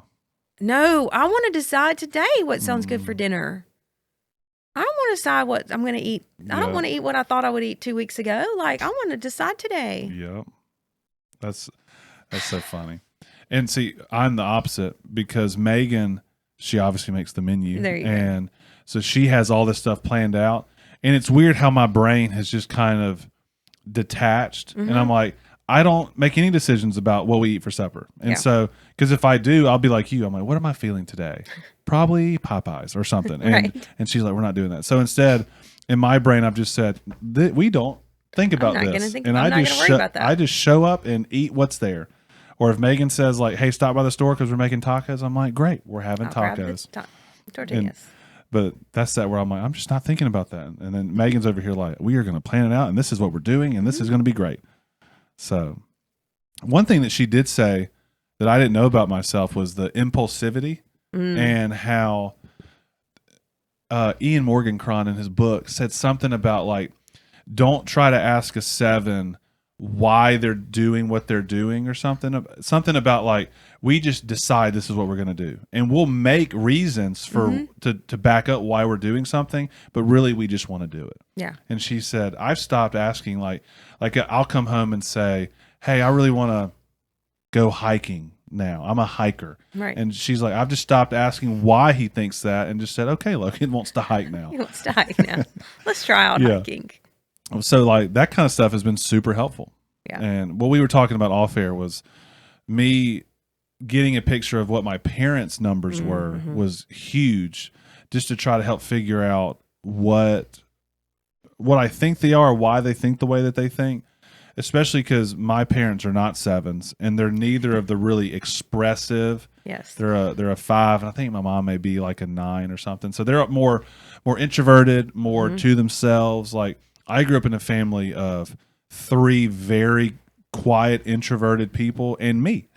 And it made things interesting, to say the least. I think it's really good with family, with relationship, to just understand where other people are coming from. It helps you understand them and why they do what they do and what they need. And yes. Yeah, and that's what the other book that they wrote has been helpful, to be like, how do I go from here? How do I mature in this? And I read a lot of stuff about Enneagram and grief along the way, and like realizing that for a 7, I've got to come to terms with feeling some rough feels and sit in that. And there's like triads, and so it's really helpful. Like if you're one that's has a tendency to not want to feel the feels, then to have a 2 for 7, to like have a 2 as a counselor or as a friend can be really helpful, because they can feel it with you. Yes. And they're willing to like sit in that uncomfortable feels that like make me crawl. Yes. You know, whereas other 7s, you know, they can help me escape. Yes. Which is sometimes helpful and a lot of times not helpful. Right. I've had conversations with people, like I'll be either counseling someone or even just like talking to them and hanging out, and I'll realize like either I'm dealing with something and I wanted to share it, or they're dealing with something that we're meeting to talk about, and we'll just never even get close to it. We'll talk about who knows what. Yeah. And either we'll say bye at the end and be like, crap, I should have said that. Or we have to have that super awkward, like, so we're here to talk about this bad thing that happened. And it's like, okay. Here we go. Okay. So, there's times where that's good, and there's times where it's helpful to know, like, okay, we're gonna have to actually really work to get deep. And there's sometimes, like with a 4 or with someone else, where I'm like, I'm gonna have to put we're not going deeper than this. Like, I can't sit in this for more than 10 minutes, or else I'm gonna start crying and run away. But it's a fun time. Anna, do you know anything about Enneagram? You don't have a mic. Hey, Anna. Not really. If you had to pick a number 1 through 9, what would you pick? Don't say 7. You'll get gatekeep a lot. Gate kept. Gate kept. Whatever. She said 9, everybody. She's not on a mic. Yeah. Stephen did throw you under the bus, saying that he said that you and your friends were very pretentious when you talked about it. No, that's not what I him. said. I said I feel like her friends for a time were really into it, because I heard some of those conversations that were like, that's such a 2 thing. He said Anna and her friends are pretentious. No, Logan said pretentious. Logan, you're being a real Logan 8 right now. What? We will fight. That's such an 8 thing to say. That's such a 6 thing to say. Steven's in the group now. He's in the circle. Oh, that's so funny. Yep. I like the wings are interesting. And I heard someone say that, you know, in a perfect world, you have 2 wings, and that's how you're healthy, because you're like a bird with 2 wings. And so you're good in your number, and then your 2 wings, you have pieces of those, and that makes you healthy. But I've even found the whole like go into stress and go into strength, and understanding like, because each number has like 2 arrows, you know, where you go in stress and strength. It's helped me to be like, if I'm struggling and I'm in stress, like these are some healthy things I can do. Right. And it's been helpful. Like when I'm feeling really like overwhelmed by the fact that I have, you know, 3 kids and their disaster everywhere, then I get really stressed. Precious children. Then I know as a 1 of the best things I can do is like make a list and start checking things off the list and do the things. And before I know it, I'm able to be in a better space. Yeah. And it's just knowing that about myself. One day, soon after Dad died, Ryan, whatever it was, he was like, get a book. And he like set me up. He took the kids, and I'm like, this is such a 5 thing to do, to sit here with a book and like read, and you know, but it was what I needed in the time. Someone made a comment that like 7s need to exercise every day. Yes. And it was like, it was one of those things where I was always active, but for me, it's like, oh, it's not about like working towards the goal. Those are all important, but it's like, no, you just need to go get energy out every day. And there's something about if I just am cooped up, I can feel it now. Like I can feel like, oh, I haven't done anything today. And I've realized like just the way that my brain works and my body's connected to my brain. It's like, even if it's go walk outside or just do something, go do something every day. And so that's been me. Last January, joined the gym. Oh yeah. Alyssa, one of my two friends joined it with me. Do we go to work out? Do we go because there's childcare included in the gym? I'm not sure. Best thing they ever did. I'm not sure, but we go most days. Please take them. Have a child. I'm like, Here's something I didn't ask you, and I try to ask every parent of more than 2 kids. ooh, yes. What was the hardest transition? 0 to 1, 1 to 2, 2 to 3. Personally for you. 1 to 2 was hardest. Each one was different. 0 to 1, I was so ready. Oh, we had been so years of infertility and miscarriage and waiting. I was like, yes. And I quit my full-time job. So it was like the time required at the job was replaced by the time required. I mean, it was like there were hard spaces. After Chloe going from 1 to 2 and like Liam was barely 2 years old. Right. That was a very intense season. And I had a lot more postpartum depression after Chloe too than either of the other ones. And then on the heels of that, my dad started having a lot of symptoms. And so before I was hardly over postpartum stuff, we knew something was wrong with Dad, And so like, I know life is complicated. It's never straight up. What was hard and her birth was really, really, really hard, physically, emotionally on me all around. So that was the hardest, adding two. And then as she was getting a little bit older, then, 2020 hit and we're like stuck at home, I don't know. What happened then, Stephen? Just a few things. Absolutely nothing that I can say on this podcast without getting in trouble. It is an election year. Yeah. But 2 to 3, what was really hard was, we were in the middle of Dad's ALS. My mom was his caregiver. So like there was the workload of 3 kids and like we didn't have, but then, goodness, talk about the community here. We had a month or more where we had a meal every night, every other night. Someone from the church brought us a meal every other night or a friend or something. We had a sign up for like over a month. And so we managed. I had a lot of friends to help with the kids, people. 3 was hard from that space of like, it was a month before I got to introduce Merrick to Dad and those things. But we knew to head off the postpartum depression. And why'd you have to wait a month? Because physically, it was almost a month for physically after a C-section. I just felt like I could travel with 3 kids. Got it. I didn't know if it had to do with him or you or what. It was, that was mostly it. Yeah. And maybe that we had a sickness or something at the same time that we didn't want to take to him. I can't quite remember, but it was 3 or 4 weeks. And so yeah, there was that complexity. But yeah, 1 to 2 was the most like, wow. We only have 2. The 1 to 2 was like, oh, there's 2 now. Yeah. Like moving to multiple was a whole different ball game. Whole different. And it was just like, yeah. And like we were in a house that had like 2 stories and their bedrooms were upstairs. Like that was like, this isn't working for me. Yes. There were a lot of things that were just like, oh dear, this is a lot more. Yeah. With Cash, it's exponential. When we had Cash, and maybe y'all are in this spot with Peter, but it's like we are focused. We are hyper focused on everything Cash needs or wants. We try. We're doing our Sometimes best.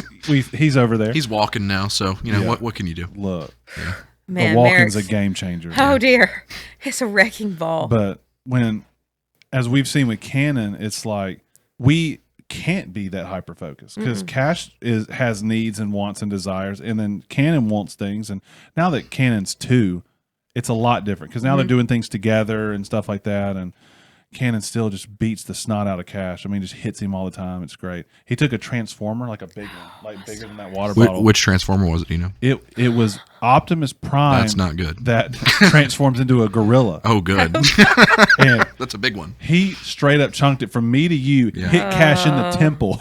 I thought Cash was knocked out. Was he in robot form or gorilla form? Gorilla form. Oh, no. Yeah. I mean, one of those where like, you're like, he won't make it. And he literally, Yeah. it cracks him, and Cash goes, ah! I was like, we're in it. We're in it now. Yeah. Oh, I feel like Merrick's starting to be there. It's just like he's a wrecking ball. Good old Merrick. But yeah, in the 3, I'm just thinking of like discipleship and like the one-on-one conversation. You got to think about it because we can't be man to man. Somebody's got to be zone. Yes. Did you feel like you were starting all over when you had a girl after having Liam, who's a boy for those listening? Or was it like kind of all the same? Because in a lot of ways. Because I think David and Sissy have talked about that, where it's Yeah. like you learn how to raise a boy for however long you have just a boy. And then when you have a girl, it's like, oh, we're doing this in a whole But I'm different telling way. you, Merrick's really different from Liam. Really? Liam Cash and Cannon are very had some different, too. sensory stuff, and we did a lot of OT and all this. And so he was a very like, Liam did not like do dangerous things as a little kid. He was very, cautious. He didn't like rough and tumble, Merrick's like standing on the couch, edge of the couch, it's just like, oh, okay. I wonder if that's a birth order thing. Because Cash, maybe so. Cash is like Peter literally will throw himself off the couch if he's given the ability to. See, so it's probably not a birth order thing. Yeah, but Cash is like that. Cash didn't have the sensory stuff that Liam does, but Cash is one where he's going to kind of peek around the corner before he walks around it. Cannon is going to go through the corner with his forehead. Yes. And have a great time doing it. Yes. Peter will literally put his hand in my dog's mouth while the dog is eating a bone or something. You may want to work on that. I do my best. You've seen Captain. Captain's 85 pounds. Yeah. Bigger than Flynn. Yeah. Cannon is all over Captain. But Cash one time got hip checked by Captain and flew 4 feet in the air. I mean, Captain hit him full speed. And I think back to that and I was like, Cash is dead. He's gone. That's it. But with the way that Cannon is, if that were to happen to Cannon, I'd be like, you probably deserved it, dude. That's just how it goes. Just happened. Yeah. It's weird how you just have different kids and they're in the same house, the same parents, and they're wildly different. They have different numbers. Yes. Crazy. I think embracing that in our kids is really important. Like understanding, like giving the boundaries around the ethical and the right and the wrong that truly is, and then embracing who they are is so important. Yeah. I think it was David Thomas, once again, was talking about like when you do discipline, there's like, I forgot what he said, but basically like there's character issues and then there's like maturity issues. Mm-hmm. And that makes sense to me and flies all over Megan, who is black and white. I know, because right? Megan's like, there's the right way to do it, which is where you're sweet, precious angel. And then there's what you are now. Yeah. And so even with that, we have to have conversations of like, Cash really wants to please and really wants to do right. But then when he gets upset, all that goes out the window. Oh, yeah. And so, and he's 5. And so he'll do things that's like, you have no maturity. And so just that kind of stuff. You're always looking at it like, okay, why did he just do that? Is that because he just wasn't thinking, or is that because like there's something that we need to correct? Mm-hmm. And that changes based off the kid. It changes the kid, the age, the circumstance. Yes. But you would know because all 3 of your kids never mess up. And they're just perfect. So angels. glad that's the image that we get. Yes. Actually, that's not the image I want to get. Good. Anything else? Last things. Oh, women's ministry. Yes. I almost forgot. I hadn't forgotten. I was going to pick it up. You were going to pick it up. Yeah, that's why I'm here. Since you're picking up women's ministry, give us an update, Stephen. It's there. Stephen. Ellen has more on that. There you go. Yeah. So this is your floor. Oh, it's my floor. So Let me put my notes aside however next you to the want to talk trophy about that- it, look at that. Yeah. However you want to talk about it, whatever you want to push, do your thing. So it's been really cool to see God like moving with our women's ministry, and like I feel like it's been like a several years of being like, hey, I don't know. I mean, Roblox have my own struggles and and the grief life and all the different pieces, and I had a baby and all the, just praying through like, what do we need? What do our women need? And so it's been neat. Last year we did a few events and we were like, okay, this is really cool.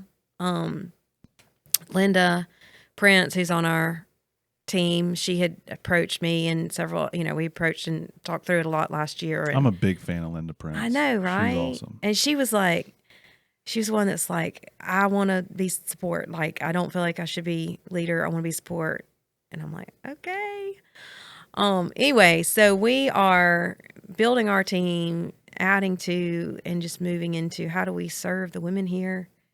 And, so our big push right now is that February 23rd and 24th, we're going to do If Gathering simulcast here, which I'm really excited about. It's watched a great conference. It's so good. And it's made to be simulcast. So it's like, you do have like the fact that it's people on videos that you're watching, but like it's made to be the local church watching that. And so that is an amazing conference. It's only $15 and we have scholarships. So like finances are not an issue. Women's ministry is going to pick up the rest. And so that's going to be the kickoff for saying, hey, do we want upcoming, hopefully Bible studies or prayer, different things that we hope to really be starting up officially after that.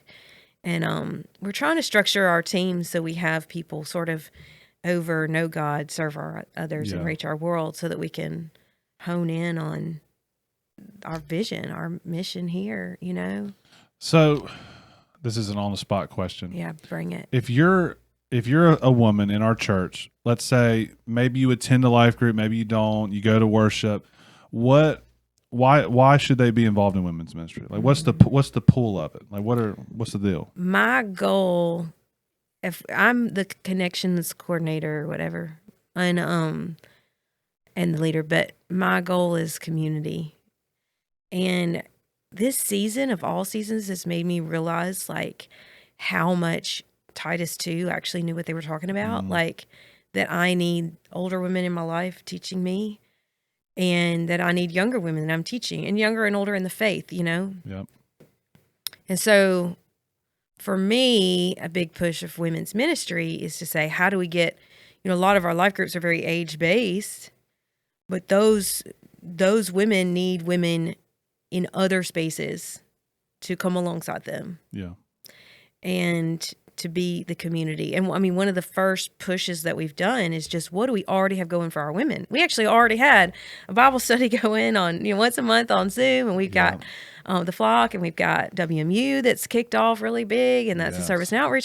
We've got the prison ministry. We've got so much that's already going on. The youth girls, because I've been talking to Megan some about this. Hey, we've got the youth girls, and how can we plug in together? And to me, that's going to be part of the driver of women's ministry, is the community piece of coming together as a church, and to help women connect. If you don't have a life group, or you're just totally not digging it with where you are, to say, hey, here we can meet some other people and we can find you a life group. We can find you a space, because it's so important.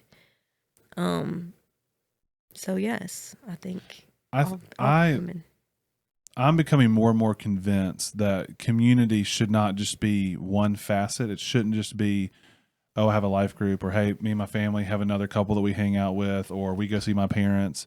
But we're made to have just multiple interlapping circles of people that we do life with.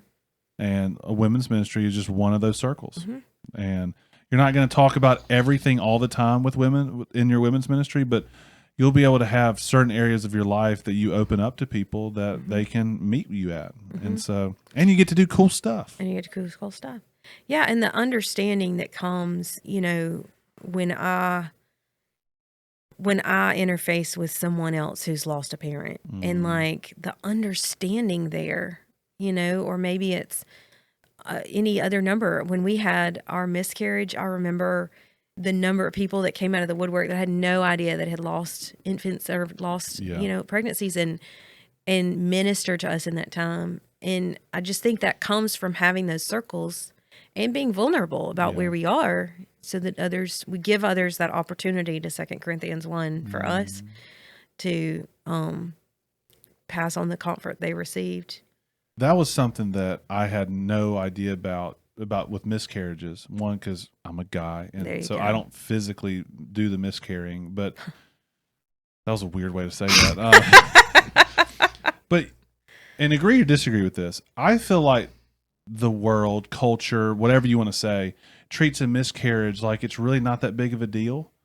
And as I got into ministry, even like when I graduated and started youth ministry, you just start talking to people and you feel like, miscarriages are crazy horrific, and they are just, it's such a loss. Such a loss. But then the other side of that is I think there's an expectation of like, oh, this shouldn't be that big a deal. Like I should just kind of move on quickly from it. And that's the opposite. Like we actually had a miscarriage right after we got married. We got pregnant super fast and miscarried really fast. Literally like a weekend, we thought we were pregnant, or, and then we weren't. And I kind of embraced that whole, like, it wasn't very long. We weren't trying. We, if I tell people, they're going to think we are trying, and then they're going to ask me when I'm pregnant again, any number of things. And I didn't tell hardly anybody. Yeah. And then when we had our second miscarriage in 2015, I think I double grieved. Like I really grieved this unresolved loss of 09 and going through that then. And it's just it's weird. A loss. It's weird. It's almost like there's this pressure to say, oh, it's no big deal, when it's a huge deal. Well, and I remember when in 2015, the number one was like, oh, you'll get pregnant again. Oh, you'll have another baby, this kind of stuff. And it's like, even if I do, which was actually, man, there's another story, because we miscarried in January of 15, a baby due August 27th of 2015. And then we're an entire year. So then the next Christmas, here we come, a second Christmas to announce we're pregnant. And we're really scared and everything. Liam was then born a week late on August 27th of 2016. And then, then he was an infant that Christmas. And then the next Christmas, we announced another pregnancy. We ran out of ideas, like you give the gift that they open, the T-shirt, anyway. And Chloe was born on the 24th, but came home on August 27th of 2018. That was really cool. Yeah. God redeemed that day. But yeah. See, God just works in details. You can't convince me otherwise. God is so detail oriented with stuff like that. It's so crazy. But yeah, it was a loss. My parents lost twins at 26 weeks before my older sister was born. And now they probably would have made it. I didn't know that until the funeral, about all the loss that they had to deal with. Because in the program, whatever, they had listed survived by, but then how do you put it? However they put it. They preceded and yes. Yeah. They had all these people, and I was like, wait, I didn't have any clue about it. So yeah, that Dad's mom, oh my gosh, like she lost her dad, and then she lost her brother, David Merrick Dowdle, at a young age. And anyway, she lost her husband when my dad was 5 months old. But that woman, you would never know. It's just so joyful. And that woman took meals. If you stubbed your toe in that church, she was going to bring you a casserole. And I think it was just because she had been through a loss. She got it. Yeah. She got it. And but yeah, and then my parents lost the twins. Now they probably would have made it. But I know. Yeah, it's a loss. Just part of it. Well, good. For 2 sevens, we sure ended that on some feels. Some feels. We'll go eat a Snicker bar and make ourselves feel better now. So that was awesome. Women's ministry. Come do the thing. If gatherings February 23rd and 4th. 24th. Mm-hmm. Anything else? Contact you, Linda. Contact me, Linda. Shelby McCulloch's on our team. Shelby. And we're our Facebook page. Follow the Facebook page if you're not. To sign up for sign up on the If Gathering webpage, which is what has been scrolling in the screens and what's going to be in the bulletin soon and all that, Come on join the Facebook page. Join the flock with Cassie. The flock with Cassie. Cassie, come on the podcast. Come on, Cassie. What are you doing? And then, be watching for more about to come out. Good deal. Any last things? I got nothing. So as a dietitian, our last question will be this. How much macaroni and cheese can Steven eat and still be okay? You're assuming that I'm currently okay. I think my response would be all foods in moderation.